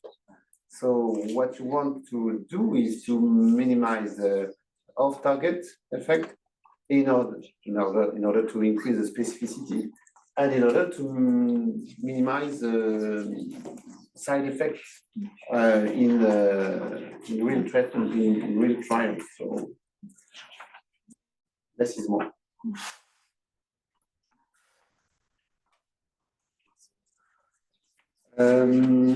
Another point on the study. Okay, no quantification. That's important. Maybe next slide. Not this one, but not this one too. Yeah, this one and the other one. Do you see statistics? No, No, there is no statistic. And the other one too. So you have to say that there is no. You can't say there is no effect if there is no stats. They did that for the gamma QX, but it's not. They said there is no increase. There is no potentiation of the cycle arrest with AZD plus irradiation, but I'm not sure of that. Actually, they said that at 24 hours after treatment, there is no potentiation effect, but actually I think there is one. And they said the same. So now they said that there is, you mentioned that it's important, the previous slide, and you said that apoptosis is not involved, but it's data not shown. Data not shown, if you want to add something, it's the best way to do, because you can't check, actually, you can check that apoptosis is not potentiated or downregulated by the treatment, the combination of the treatment. So actually, you had to, if you do the experiment, you show the data in supplementary, but not data not shown. And actually, lots of people now don't want data, unshown data. They said it's not allowed. So you can't put data not shown. You have to show everything.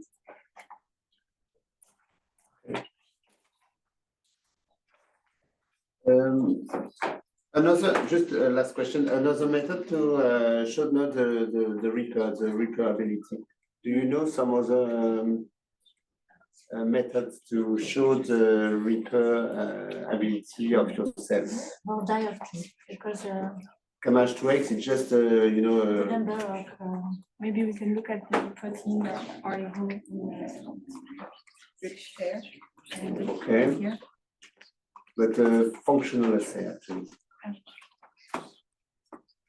Functional assay to show the repair of the DNA on cells. The opposite of the one that is Yeah. the approach. If there's no Yeah, this is actually the good answer. This is the comment assay. yes, comment assay, and you see if there is an inhibition or delay. Actually, is the length of the comet is shorter or longer. Question? No question. Want to sleep? Okay. Maybe we can go with clinical trials. Just when you look at the paper, do you think it will work in human? I think that there's no statistics. When you look at the mice, it's 50%. You have to just wait longer, and maybe you actually you wait 240 days. No, it's not very good, because it seems at the beginning of the beginning of the curve is the same actually, but after that it's a little bit better, but I'm not very confident with the effect on real. Glioblastoma could be good. Yeah, actually that's.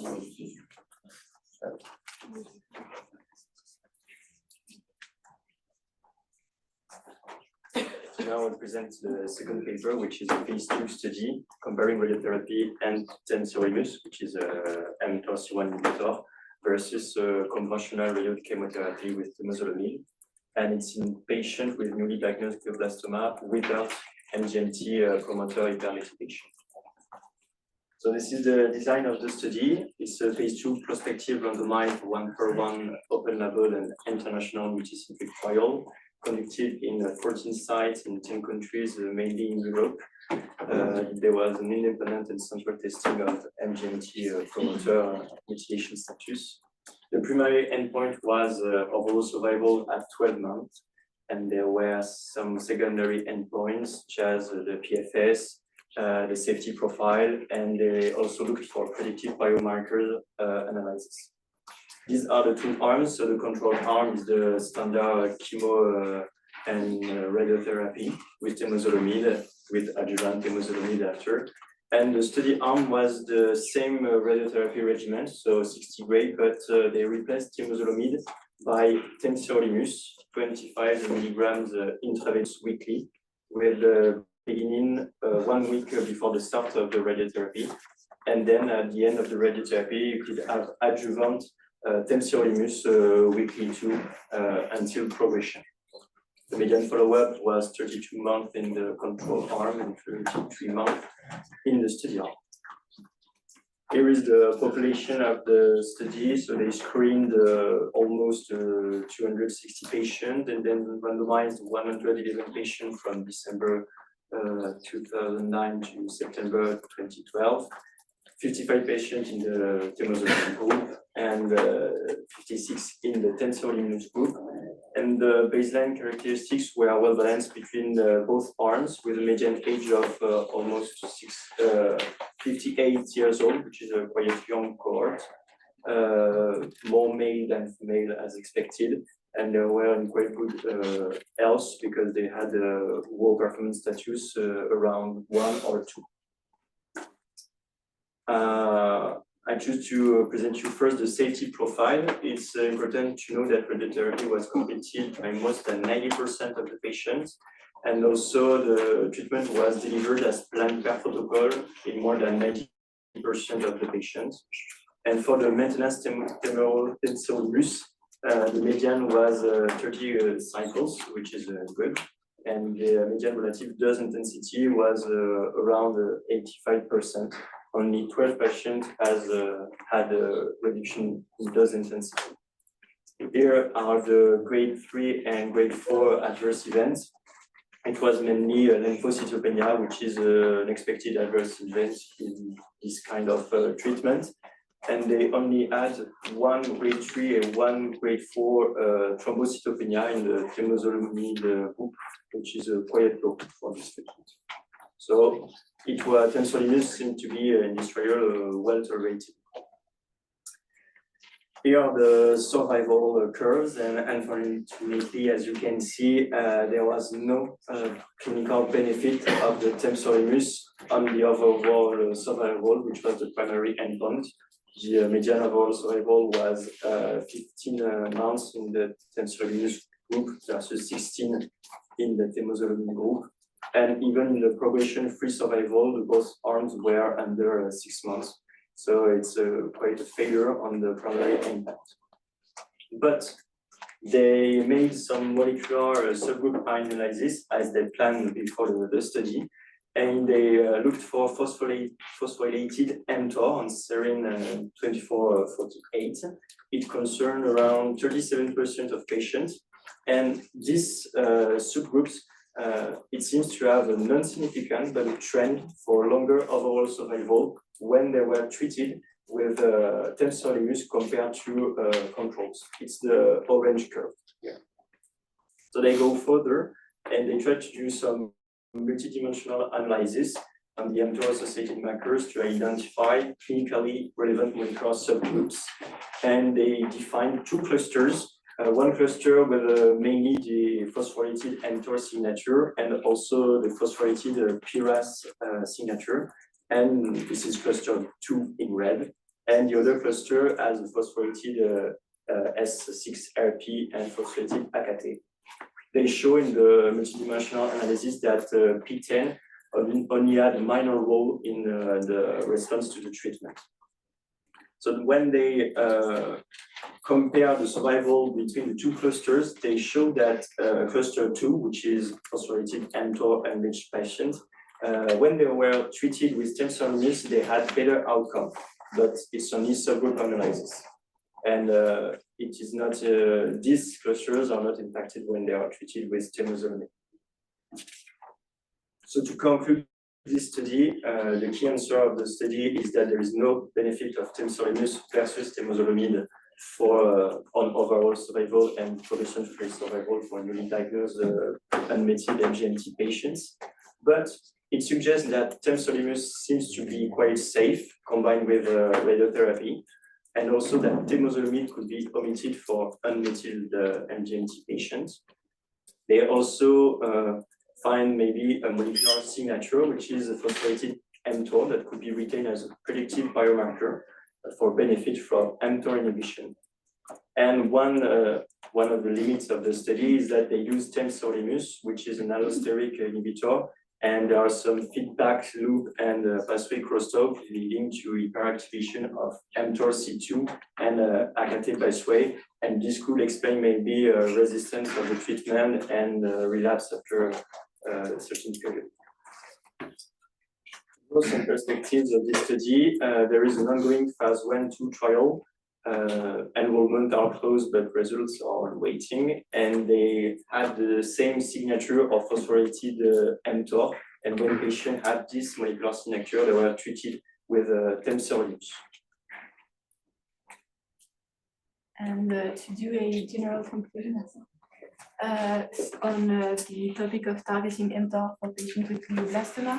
So as we saw with the Benjamin's paper, most study targeting mTOR in glioblastoma focus on use of allosteric inhibitor like abamycin or its analog, which completely inhibit mTORC1 and or mTORC2, or maybe inhibit mTORC1 but not mTORC2. And so as a single agent, these drugs have shown modest activity, as we saw now. And in contrast, competitive inhibitors of mTOR that inhibit both mTORC1 and mTORC2 seem to enhance the radiosensitivity. So targeting mTOR pathway may still be a good approach, but we need clinical trials with this competitive inhibitor.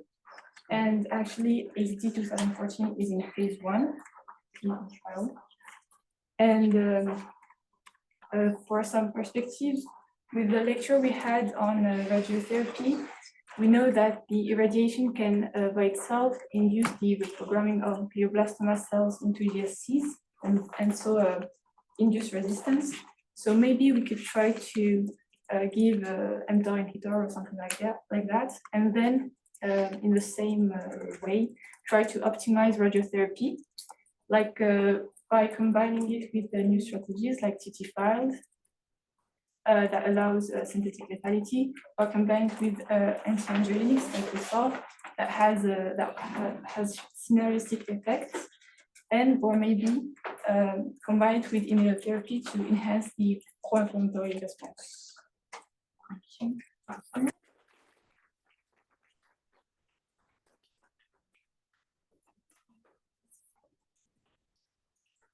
Just a question about the clinical trial. You mentioned that there is a benefit to use the mTOR inhibitor in the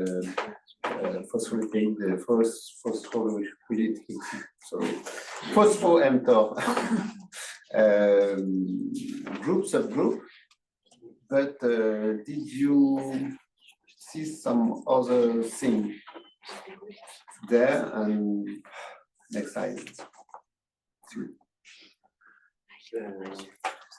Okay, there is actually the orange curve is okay. There is an increase of overall survival compared to the light blue one, and but did you see something for the light blue one, which is phospho-negative subgroup treated with yes, they told it in the paper that with the unphosphorylated mTOR, when they were treated with temsirolimus, they had a worse prognosis compared to the temozolomide standard treatment. So if you want to give maybe temsirolimus, you really have to focus on phosphorylated mTOR, because otherwise it could be worse than so that this is very important to actually for the phase 3 clinical trial, lots of different clinical trial in GBM actually in the 15 last years. They didn't look at the target or specific biomarkers to show if there will be a positive answer or not to the inhibitor, but this is the proof that actually you have to have some good biomarker to see if it's predictive of the response, but also if maybe there is an inconvenience to treat with a specific inhibitor, even if the biomarker is not there. So it's really important to do that before performing the trial. And this is, I think, the power of the trials is that they identify this biomarker, which is used in the next phase 2 trial.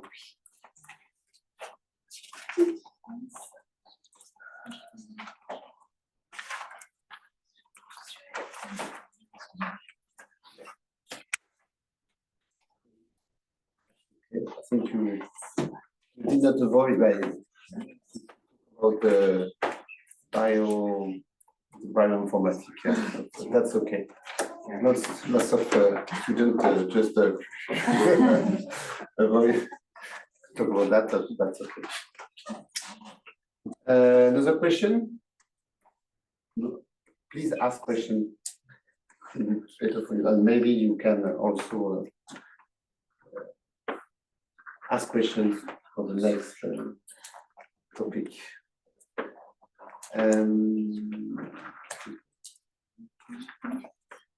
5-minute breaks, 10 minutes, 10-minute break.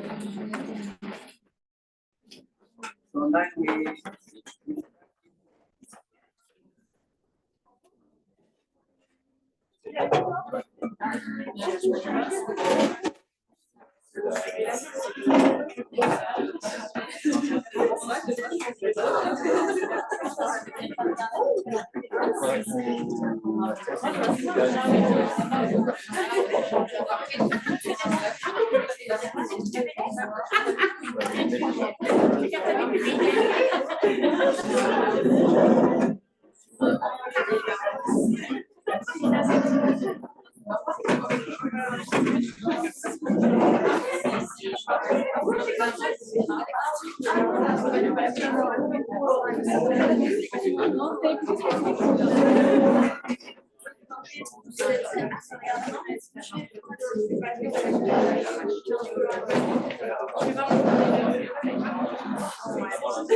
Mais eux, ils l'ont montré à la maison.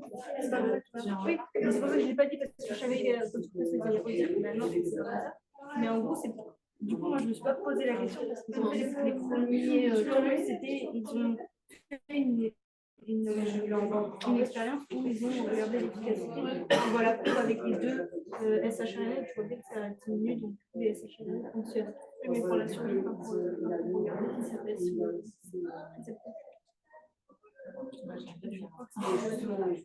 C'est ça en fait, le souci, c'est qu'en fait, tu formes un mode où tu quantifies le récepteur pour voir que c'est bien le récepteur qui diminue et pas juste les deux qui est pas dit. Et pour les autres, c'est un peu les questions, les quiz, c'est bon après, tu vois, ou alors sur la fiche ou alors tu sais genre le 3 et surligner si tu avais une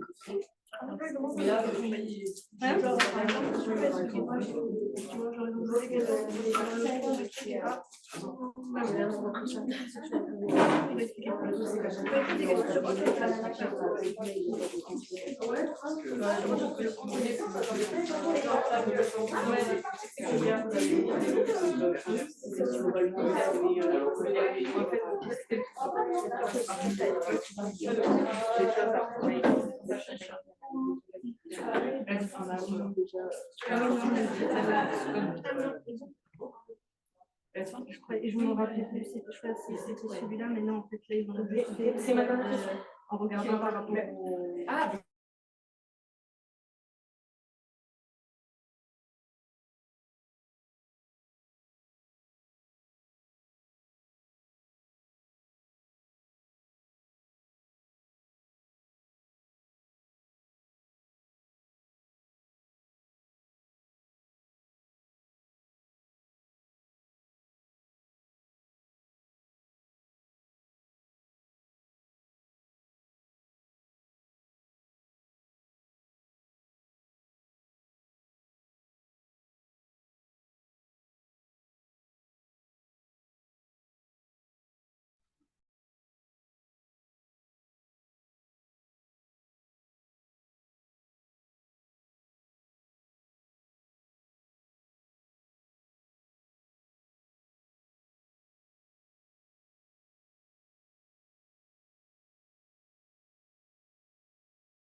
Okay,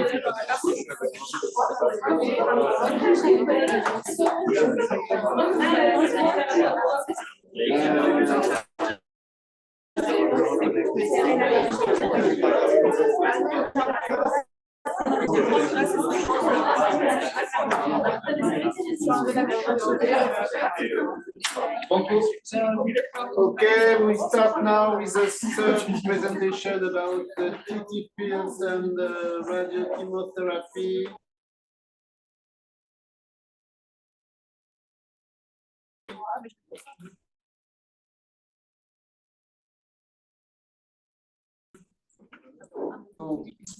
Hello.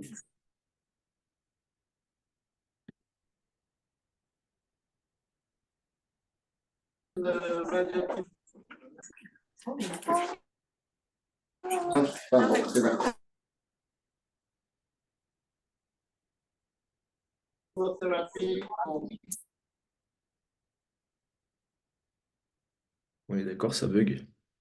Ouais, de fou. Ça va être cool la présentation.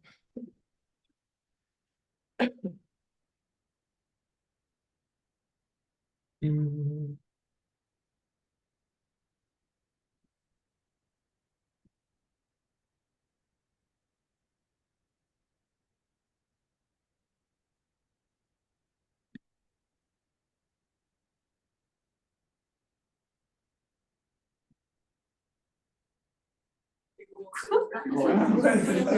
Can you?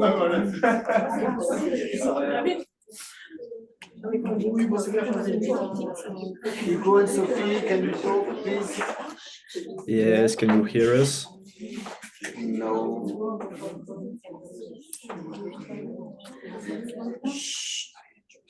Is that working?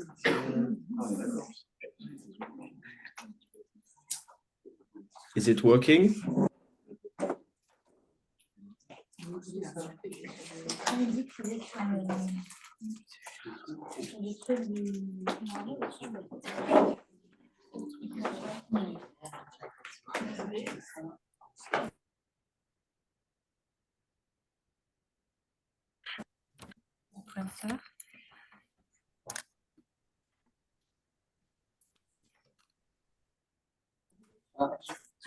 Try.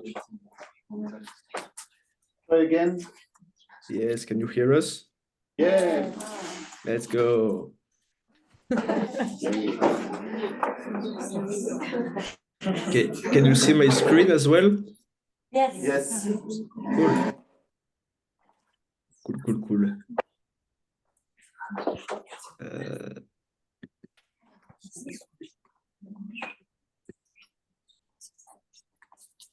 Should we start?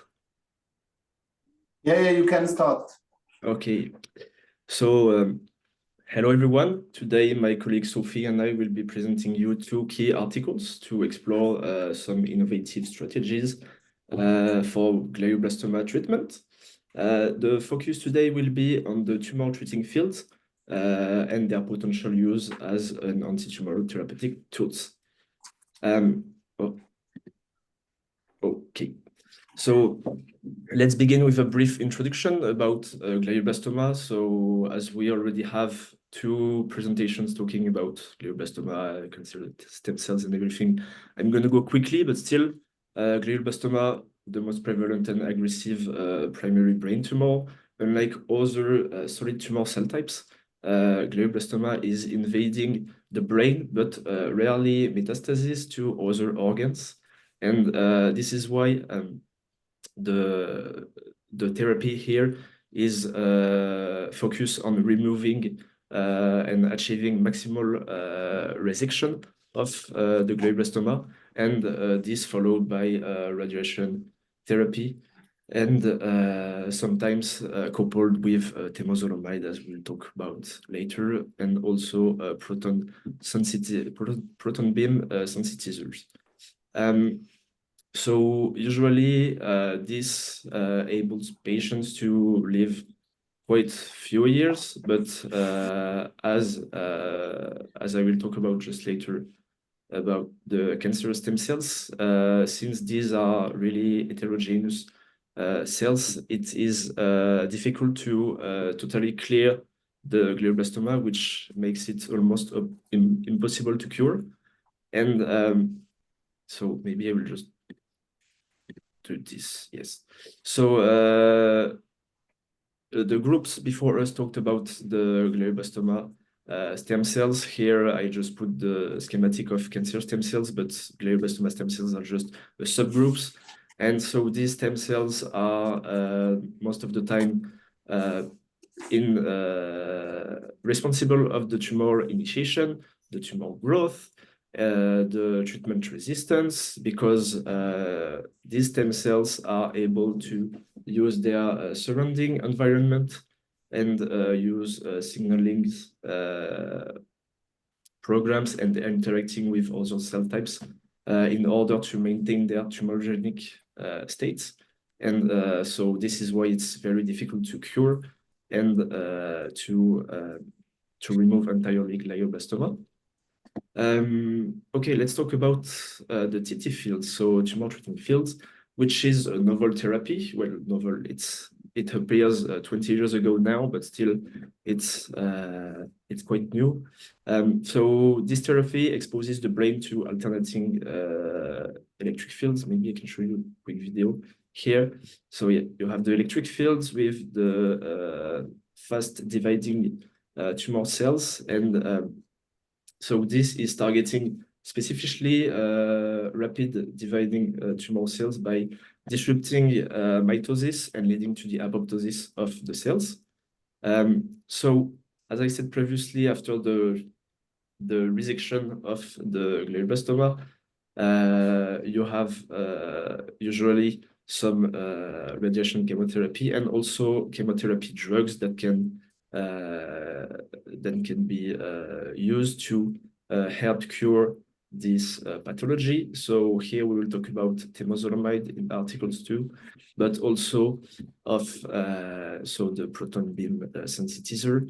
Both of these strategies are using the fact that they damage DNA of cancer cells, which lead also to apoptosis and helps getting rid of the tumor cells. So today the objective will be to see if so TT fields combined with temozolomide and combined with a proton beam sensitizer helps and improve the treatments that already exist. And finally, for the introduction, so I already talked about the fact that you have a disruption of the mitosis by the TT fields, but you also have some the suppression of VEGF and HIF1 alpha expression, which leads to reduced angiogenesis and cell motility. You have an increase of blood-brain barrier, which leads to the increase of the uptake of some membrane penetrating reagent. You have the inhibition of some repair double-strand break mechanisms and an increase of the immune response. But however, you have some resistance that can be come along with all these benefits, as starting with the TT field resistance. So usually the TT fields will most of the time induce some mutations of CDK2 and A and mTOR pathways, as the previous group already talked about. And so this will enhance the ability of the tumor cells to grow and everything. You have also the autophagy that can be upregulated, so the cells will use all the proteins that are degraded to sustain and continue to proliferate. And you also have the activation of the calcium dependent channels, leading to the invasion of the migration. The migration invasion, so okay, I let the talk to Sophie. So hello everyone. To understand more the TT field the TT-field treatment, we are going to see, well, the first article. This article is the tumor treating fields as proton beam sensitizer for glioblastoma therapy. In fact, this article explores the synergistic effect on tumor treating fields and proton beam therapy on glioblastoma. And the results demonstrate that this combination have a significantly impact on proliferation, apoptosis, autophagy, and cell migration. That are no, tu peux. Merci. That are the characteristics of tumoral cells. The study includes in vitro and in vivo validation. Just for you, why they choose proton beam therapy rather radiotherapy. In fact, traditionally, radiotherapy delivers X-ray or photon to the tumor and around it. This means that radiation therapy can harm surrounding healthy tissue and cause significant side effects such as fatigue, hair loss, and skin changes. Rather, proton beam therapy delivers less radiation outside of the tumor by directing a beam of proton particle that stop at the tumor. So the chances of damage to nearby healthy tissues are low. It uses high-power energy particle known as proton instead of X-rays to directly deliver radiation to the tumor. And that's why for these studies, they choose proton beam therapy. So when they did the combined treatment, they observed a decrease of survival aspects of glioblastoma cells, and they asked themselves, thanks to what this reduce is due. Merci.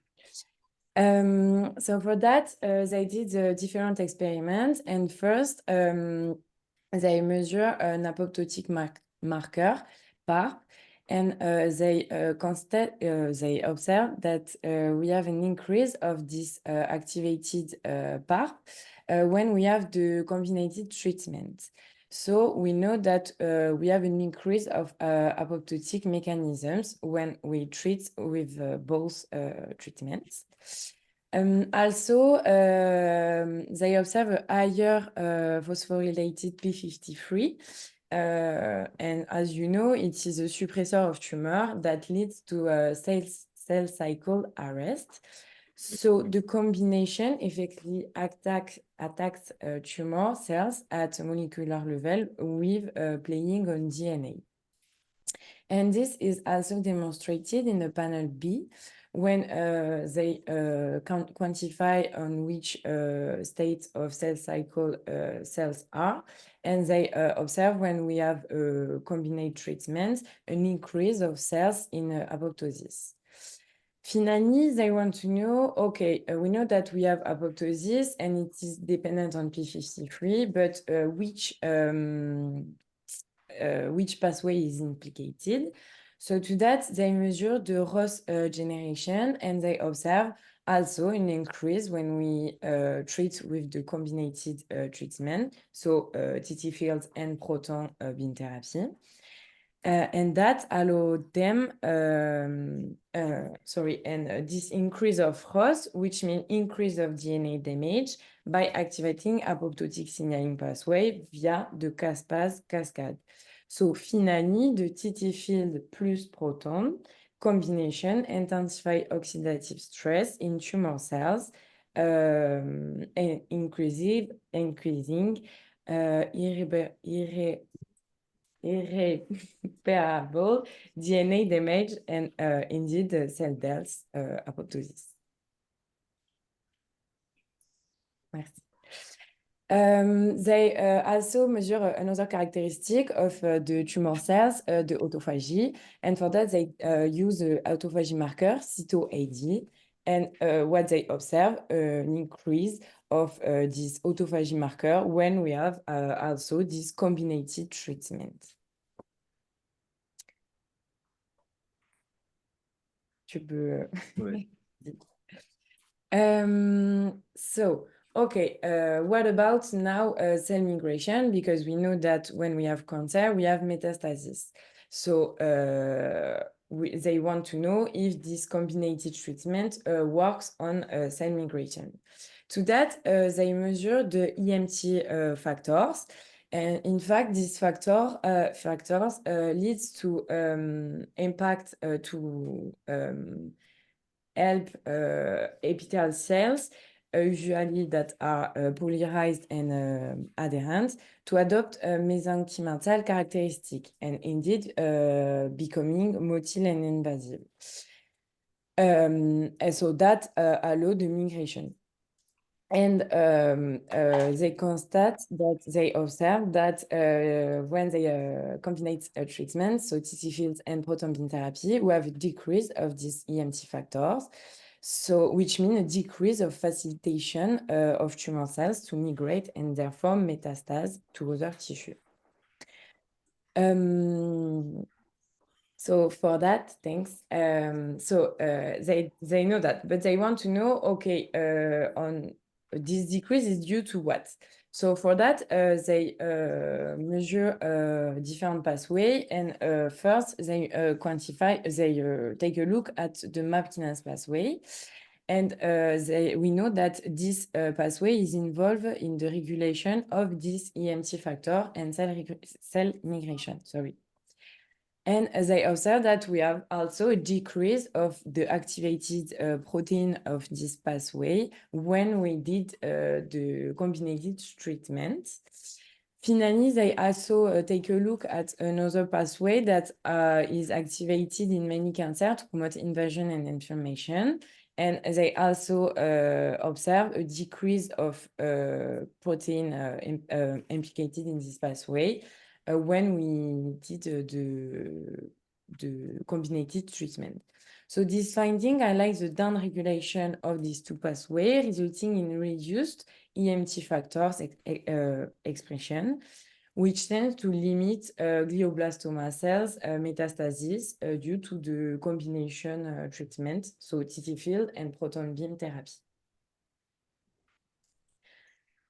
Okay, so finally, we know that in vitro it works, but what about for the in vivo part? First, they measure different things such as the tumor volume, the tumor weight, and the metabolic activity of this tumor in mice, and to know the therapeutic efficacy of this combined treatment. And they observed that when we did this combined treatment, we have a decrease of tumor volume, of tumor weight, and finally also in the metabolic activity. So as I conclude that with the combined treatment, we have an improve of therapeutic efficacy with a reduction in tumor growth and reduction in tumor metabolic activity. So it's a good news.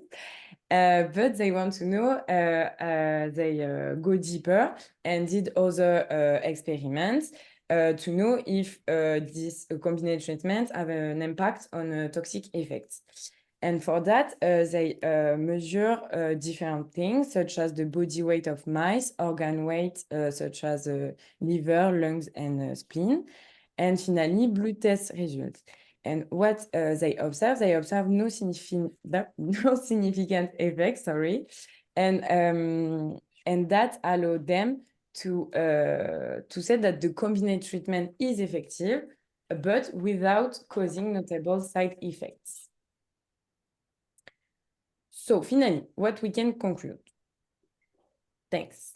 We can conclude that the TT fields have the ability to disrupt target division cells at various cell cycle, and that permits combination with other therapy for additive synergistic effects. But also one of the TT field therapy positive attributes is its minimally invasive process and reduce side effects, and that it is have a great importance in the treatment of recurrent disease because patients that are usually subjective to a combination of because patients are usually subjective to a combination. Just wait a little bit because we have a problem of connection with the main computer. Okay.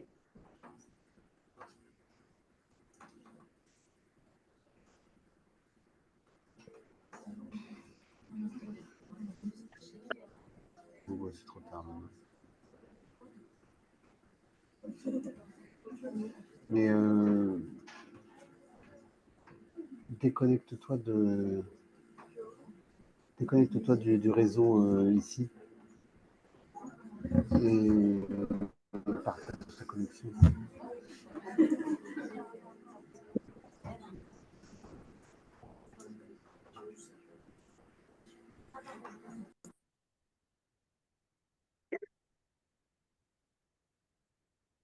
Oh, wow.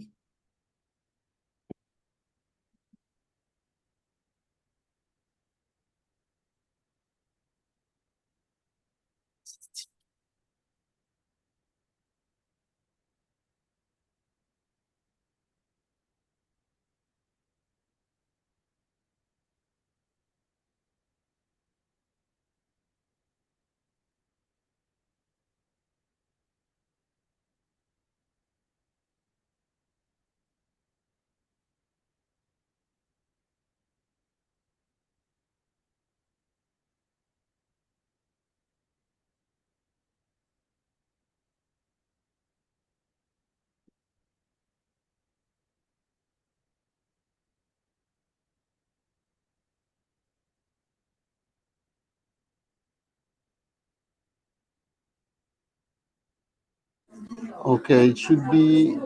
Sorry, please. Should be okay now, I think. Okay. Sophie, can we? No. Okay.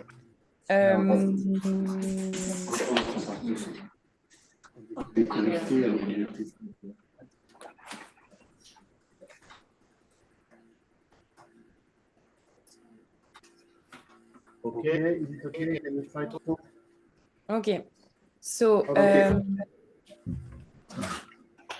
You can restart. You can restart the conclusion. Yes, so for conclude, TT-field, okay, so to conclude, TT-field have the ability to disrupt target the division cells at various cell cycle phases, and that permits combination with other treatments for additive synergistic effects. For example, with proton beam therapy, as we just saw. But also one of TT-field therapy positive attributes is its minimally invasive process and reduced side effects, and that have a great importance in the treatment of recurrent disease because patients are usually subjected to a combination of treatment modality such as chemotherapy, radiation, or and surgery. So to conclude, TT-fields can be a feasible alternative to current treatment for patients with glioblastoma characterized by an immunosuppressive microenvironment. This approach is promising, but it still requires clinical validation to become a therapeutic standard. So early phases, early phases phase clinical trial information indicates potential benefits of survival in other type of tumor, whereas clinical trials are underway to evaluate the safety, the efficacy of TT-fields in conjunction with other forms of therapies. Okay, thank you. Thanks. You want to ask question at the end or? No, maybe we ask a question about the first article now. It's okay for you. Sure.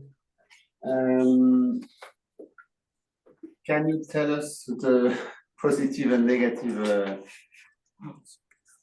of this article? Yeah. Yes, the positive, for example, is the strong evidence of synergy between TT fields and proton beam therapy. The absence of major toxicity.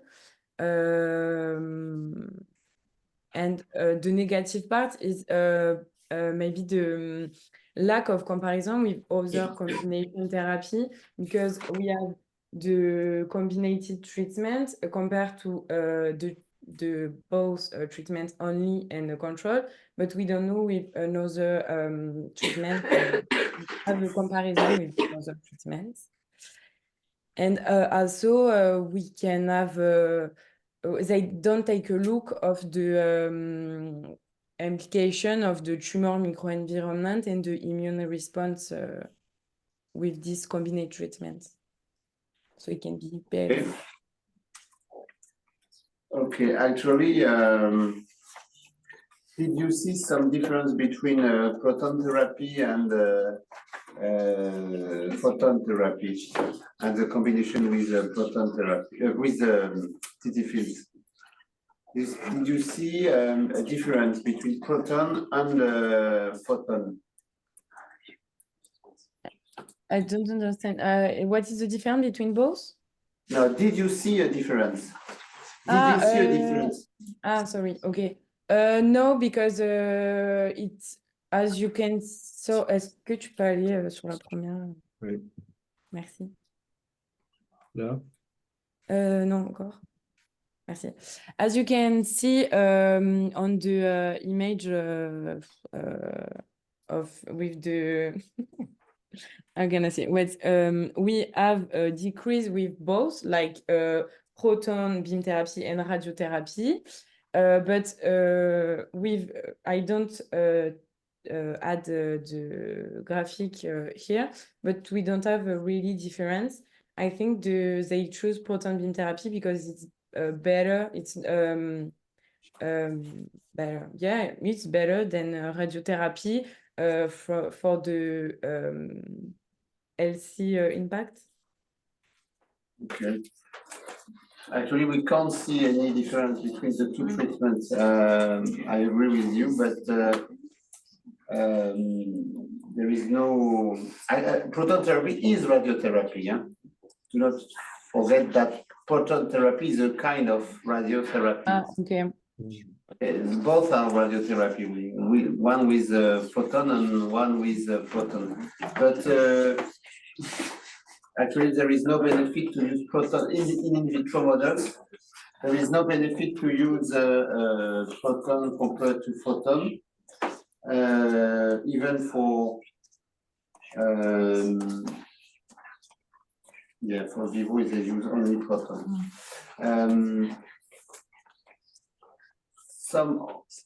Can you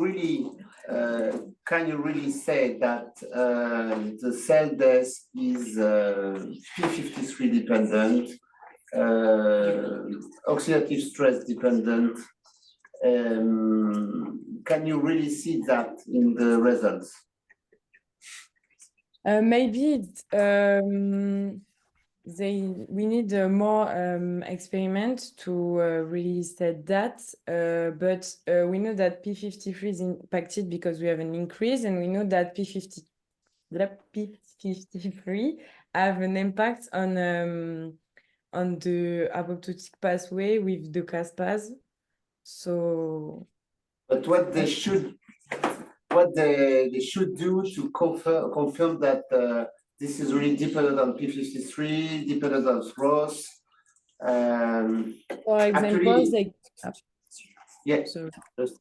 for example, they can inhibit P53 to see if it is really and only dependent on P53, like use I don't know SH RNA against P53, for example. And for reactive oxygen species, same thing.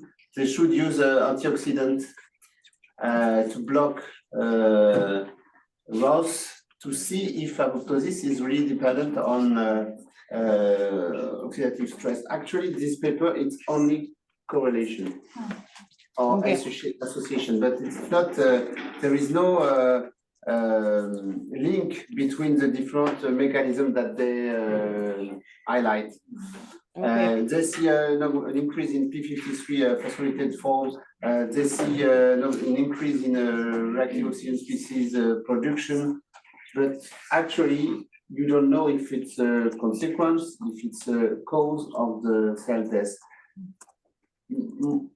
More importantly, if you look at the experiment they perform on reactive oxygen species, they perform the experiment at 70 hours post-treatment, so 3 days after the treatment. And they showed that there is an inhibition of proliferation, and they showed that there is an increase of apoptosis at 24 hours. So what they are looking for is reactive oxygen species production after the beginning of cell death. So probably the reactive oxygen species they highlight are due to the cell death process and not cause the cell death process. Okay. So, actually there is nothing there. You can't say nothing. Okay. Another thing, maybe on migration. Yes, about the migration test. So do you think really when you use proton plus CT you say that the cell didn't migrate, but if they are dead, could the cell migrate? If the cells are dead, could they migrate? Yeah. So you have to be critical about these results because the cells are half dead, so they can migrate. Okay. Okay, so maybe it's not migration. Yeah, it's just the cell, the death of the cell. Okay. So that's why we don't have the. Okay. And do you believe glioblastoma cells are epithelial? Yeah, no. Oh, and it's not epithelial. It's okay. It's astrocyte-like cells. So you can say that epithelial cells adopt mesenchymal characteristics. But the same thing for the Western blot, where you can see Western blot, there are lots of decrease. Okay, beta actin is okay, but you see lots of decrease in P38, sorry, phosphorylated form, GNK, AKT. There is decrease of the different processes, but actually it's due to cell death and not due to radiotherapy plus minus TT film. Actually, I'm quite confident that radiotherapy plus TT film increase phosphorylation of P38 and other MAP kinase. I think the decrease they saw is due to the cell death and the anti-proliferative effect. So it's not a cause, but also maybe probably a consequence. Okay. All about this article in this article is about some different experiment, but without a proper chronology. It's not okay. You should show the death and study the mechanism before the death, not after. After, okay.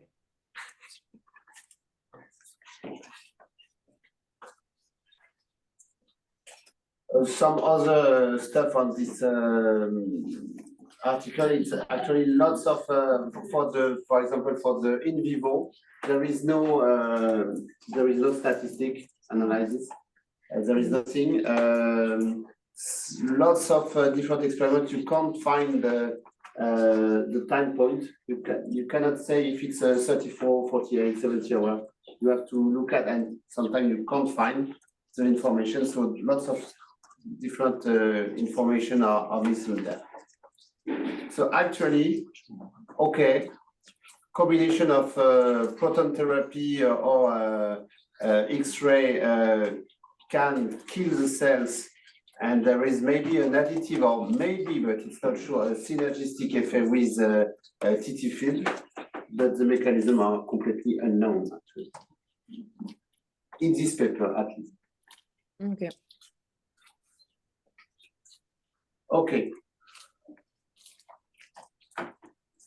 We can go further with the clinical trial. Yep.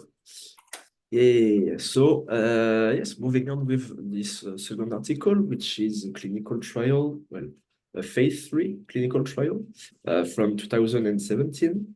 Here, the researchers are investigating the effects of TT fields coupled with temozolomide versus temozolomide alone on patient, of course, diagnosed with glioblastoma. So let's begin with the recruitment and inclusion patient of the study. So here you have 695 patients who had undergone tumor resection or biopsy or whatever that completed chemotherapy and that were enrolled in these randomized open label trials. We'll talk about this later. So we have two groups, the TT fields plus temozolomide and the temozolomide alone. Here we have a ratio of 2:1. As here you have double the amount of patients compared to the temozolomide group alone. So this, it's also important to precise that this study has been done from July 2009 to December 2016, I think, in 83 different centers all around the world, and voila. So let's talk about the table 1 first, which is the patients and treatment characteristics. So here we can see a comparison of various parameters amongst all the patients.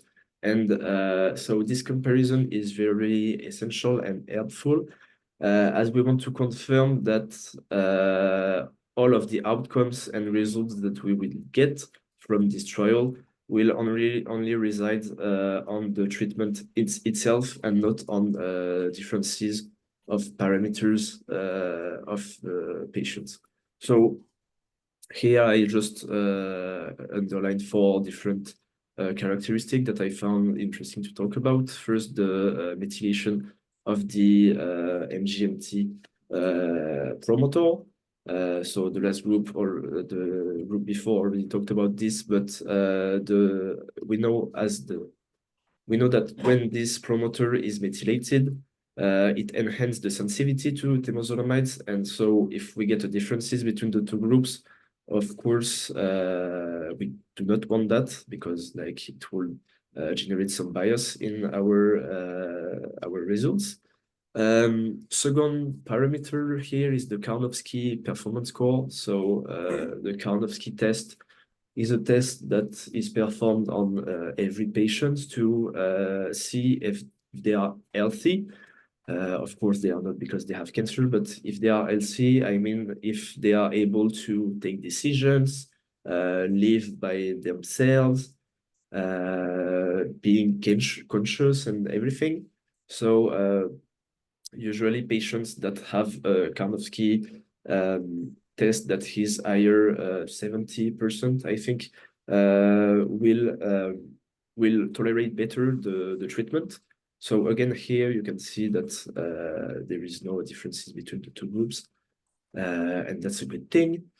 And finally, we have the extent tumor resection and the tumor location. So of course, as you can imagine, if a patient has his tumor removed at 99% and we compare it to a patient that has his tumor removed at 10%, we won't get the same results. But here again, the parameters seems to correlate with the 2:1 ratio.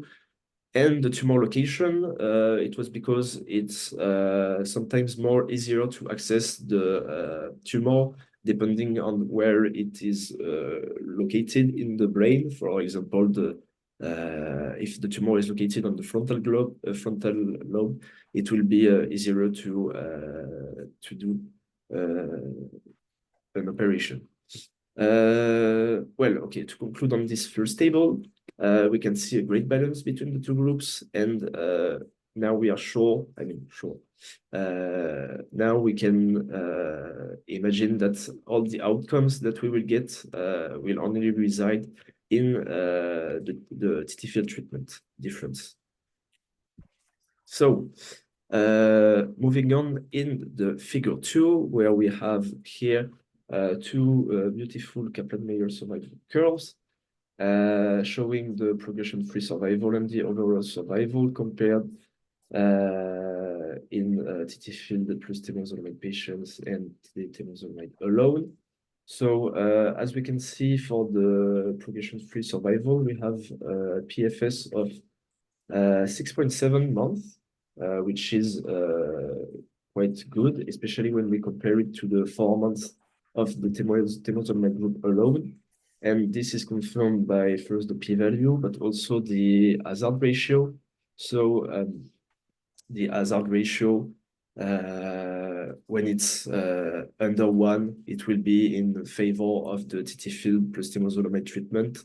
And the closer it gets to 0, the better it will be. So here 0.63 is pretty good. And so we can already see here that TTField combination with temozolomide seems to delay tumor progression even more than in the temozolomide group alone. And it goes the same for the overall survival, where we have 20.9 months in the TTField plus temozolomide group compared to the temozolomide group alone, where it is only 16 months. And again, we have the p-value and the hazard ratio of 0.63. So, yep.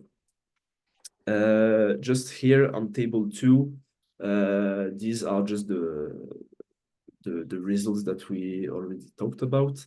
Except here we have the percentage of survival rate, which is like 19% higher in TTField plus temozolomide patients. And also we have here here, for example, after 5 years of treatment, these are estimated results. And so it shows the survival benefits over the years. And as you can see, the temozolomide plus TTField patients have higher survival benefits after 5 years, with a 13% chance of survival compared to 5% chance only for the temozolomide groups. All right, so moving on to figure 3. So I'm going to go quickly on this one because here they measured the overall survival of each patient subgroups. And I'm going to focus on the methylated condition of the MGMT promoter. And you can see here that the overall survival is 30.6 months for this condition compared to the 21.2 months for temozolomide only. So here the HR ratio is in favor, of course, of the TTField plus temozolomide treatment. And it's the same for all the different characteristics, so sex, kind of key performance score, age, region, and resection. So no matter what characteristic or conditions, TTField treatments combined with temozolomide will always improve the overall survival. So okay, moving on to figure 4. Here again, yes, because I didn't precise, but here for the patients who are above 65 years old, you have an hazard ratio that is 0.51, which is very good. So they try to delve a bit more in those results. And again, they measured here the overall survival by patient age and by MGMT promoter region. And so what we can see here is that for the patients below 65 years old, we have 20.6 months of overall survival compared to 17.1. So again, you have the TT fields plus temozolomide groups that gives better overall survival chances than compared to the temozolomide group alone. And it's the same thing for patients above 65 years, but it works even better. So TT fields appear to be more effective in older patients, even though it's still very effective to younger patients. On panel C and D, so you have the NGMT promoter region, and you can see that here again, it's kind of the same thing with the two panels up. It's like that regardless the methylation of this promoter, you have a significant overall survival for both of these conditions. So that's again, it's good to see. And so lastly, we have this table which shows the adverse events that could occur in the body system. And so here you have different parameters that have been measured: the infections, the nervous system disorders, the blood and lymphatic system disorders. But the good thing is that you can see there is no differences in all these conditions that they have measured. So of course, I think they could have measured a lot more, and maybe if they didn't do that, it's because they have obtained some significant results, or I don't know. But still, they mentioned in the paper that some systemic adverse event could happen in 48% of the patients concerning the TT field plus temozolomide treatment, compared to 44% in the temozolomide group alone. So they didn't mention if it was significant or something. I just mentioning it. And also what they mention is that the TT field device, which is like put on the scalp of the patients, create skin toxicity in 52% of the patients. So and this is of course significant because it does not happen in the temozolomide group alone. And we're gonna move on here, as I precise that there were also 2% of people with severe skin toxicity. But nonetheless, they mentioned that this could be cured with the appropriate treatment. So we are not going to say that it's a big issue here. So I just did a brief recap in a table here of all the parameters that we have seen on this clinical trial. So PFS and overall survival, they are better in the TT field plus temozolomide condition. There is no doubt. You have also better survival rate. The age-related effect and NGMT promoter regions does not seem to impact the TT field condition, and it's even in TT field's favor. You have this systemic adverse frequency and the skin toxicity that are a bit higher, well, a bit for the systemic adverse frequency in the TT field plus temozolomide group, and the skin toxicity that appears in because of the TT field device. And they also performed a mini mental state examination. So that is like a test to see if patients develop dementia or some things like this after the treatment. And you can see that there is nothing very relevant here. And so let's just talk about some limitations of this trial. First, I've shown it on the first figure, is that the TT fields are expensive, but since it's kind of a new technology, we hope that it will getting cheaper with the time. Secondly, it was done in an open label trial, which means that both patients and the researchers knew who was getting the TTField treatment. So why they did that? It's because it's too hard to mimic the heat that the TTField are generating on the scalp of the patients. And also, they found that it was morally unacceptable to put some fake device on patients that are not treated. And bouncing on that, the device could be a problem because it has to be worn for more than 18 hours a day, which is quite a long period of time. And that could create burdens, of course, to the patients. And finally, here I just mentioned it because they also mentioned it in the discussion. The effect of the TTField treatment on the quality of life will be assessed in a separate paper. So I don't know why they didn't do it here, but still. It's kind of tricky to really conclude on the quality of life that the TTField treatment implied without knowing what is happening really. So yeah, I think I'm done. So if you have questions, please, maybe the good and the bad parts of the articles. Any question about this trial? Do you think it's a really big improvement in the glioblastoma therapy? Yep.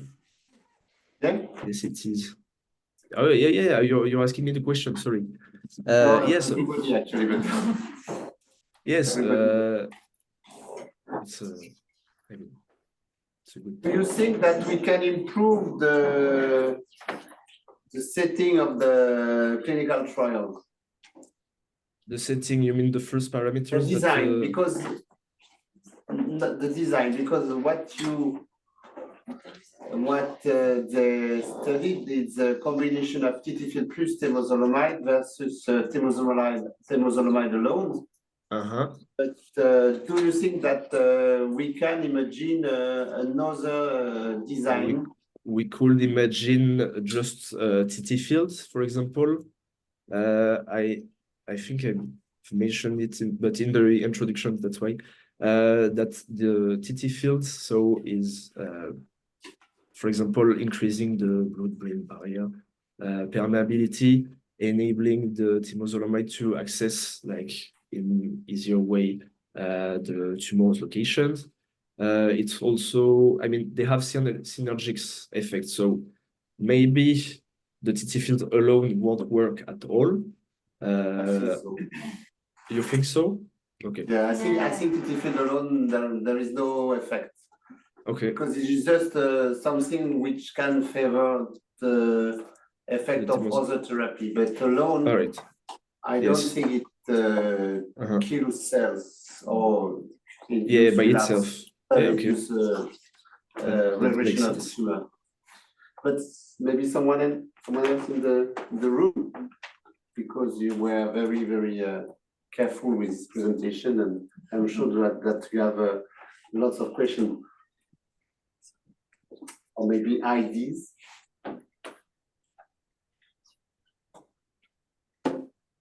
Yes? During the lesson that we had with the oncologists last time, they speak about the addition of radiotherapy. Exactly. You can combine actually chemotherapy plus TTField, but you can also combine radiotherapy plus chemotherapy in the first phase with TTField. And it was not done. Actually, it's in progress. There is a trial on this in France, notably, but and in Toulouse. But Actually, you mentioned the barrier, bird, but actually, if there is an effect on autophagy, apoptosis, mitosis, migration, and you know, radiotherapy can benefit from the addition of TT field with radiotherapy, and I think the effect will be really better than this. So maybe there is actually it's complicated. But like, won't it be a little bit too much to have like, I mean, the 2 for 18 hours being under TT fields, plus have the chemotherapy drugs to take, plus have the radiotherapy? I mean, yes, but if you leave, it's better. But actually, 18 hours a day. Yeah, for sure. If you want to expand the living of the patients, there is a lot of things to do. But do patients want to like spend the 2 more years they have to live like just being on the bed for all day, having devices on their head and anything? Yeah, I agree. I think they will have a problem of compliance, so maybe it will be difficult for all the patients to wear the device all of the day. But maybe the device will be improved. I don't know. I hope so. To reduce the skin toxicity, and actually, this is the only side effect of this device. Yes. Yeah, that's the only one. So, okay. We just have a brief conclusion, but I mean, if we are just a conclusion. Yep, go ahead, Sophie. Okay, so to conclude, the 2 articles provide complementary perspective on the use of TT fields in the treatment of glioblastoma, particular aggressive brain cancer, highlighting their role in combination with other therapies, such as proton therapy or temozolomide. For the first article, the conclusion is that this synergy improves therapeutic efficacy while minimizing side effects on healthy tissues. This innovative approach suggests that TT fields could be a valuable adjuvant to maximize the benefits of targeted physical therapies, but with the talk before, maybe it can be great to do other experiments before to know the real impact and the correlation of this combinated treatment. For the second article, the addition of TT fields prolonged median survival and reduced the risk of progression, confirming their efficacy as an adjunct to standard temozolomide therapy. These results reinforce the idea that TT fields can optimize current treatment protocol. Just for you, you have an image of TT fields, and finally, TT fields represent a non-invasive anti-cancer modality consisting of low intensity, intermediate frequency, alternating electric fields delivered via cutaneous reducer arrays, as you saw just before, configured to provide optimal tumor site coverage. And it play on these different mechanisms such as anti-migratory, immunogenic, autophagic, and etc. Thanks. Thank you, everyone.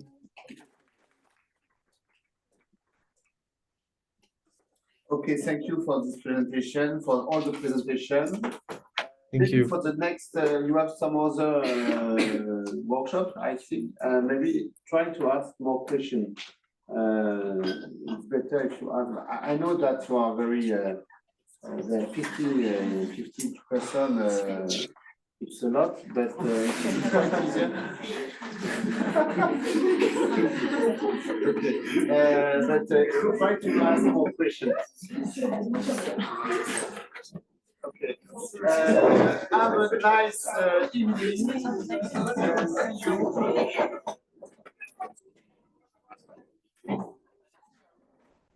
See you.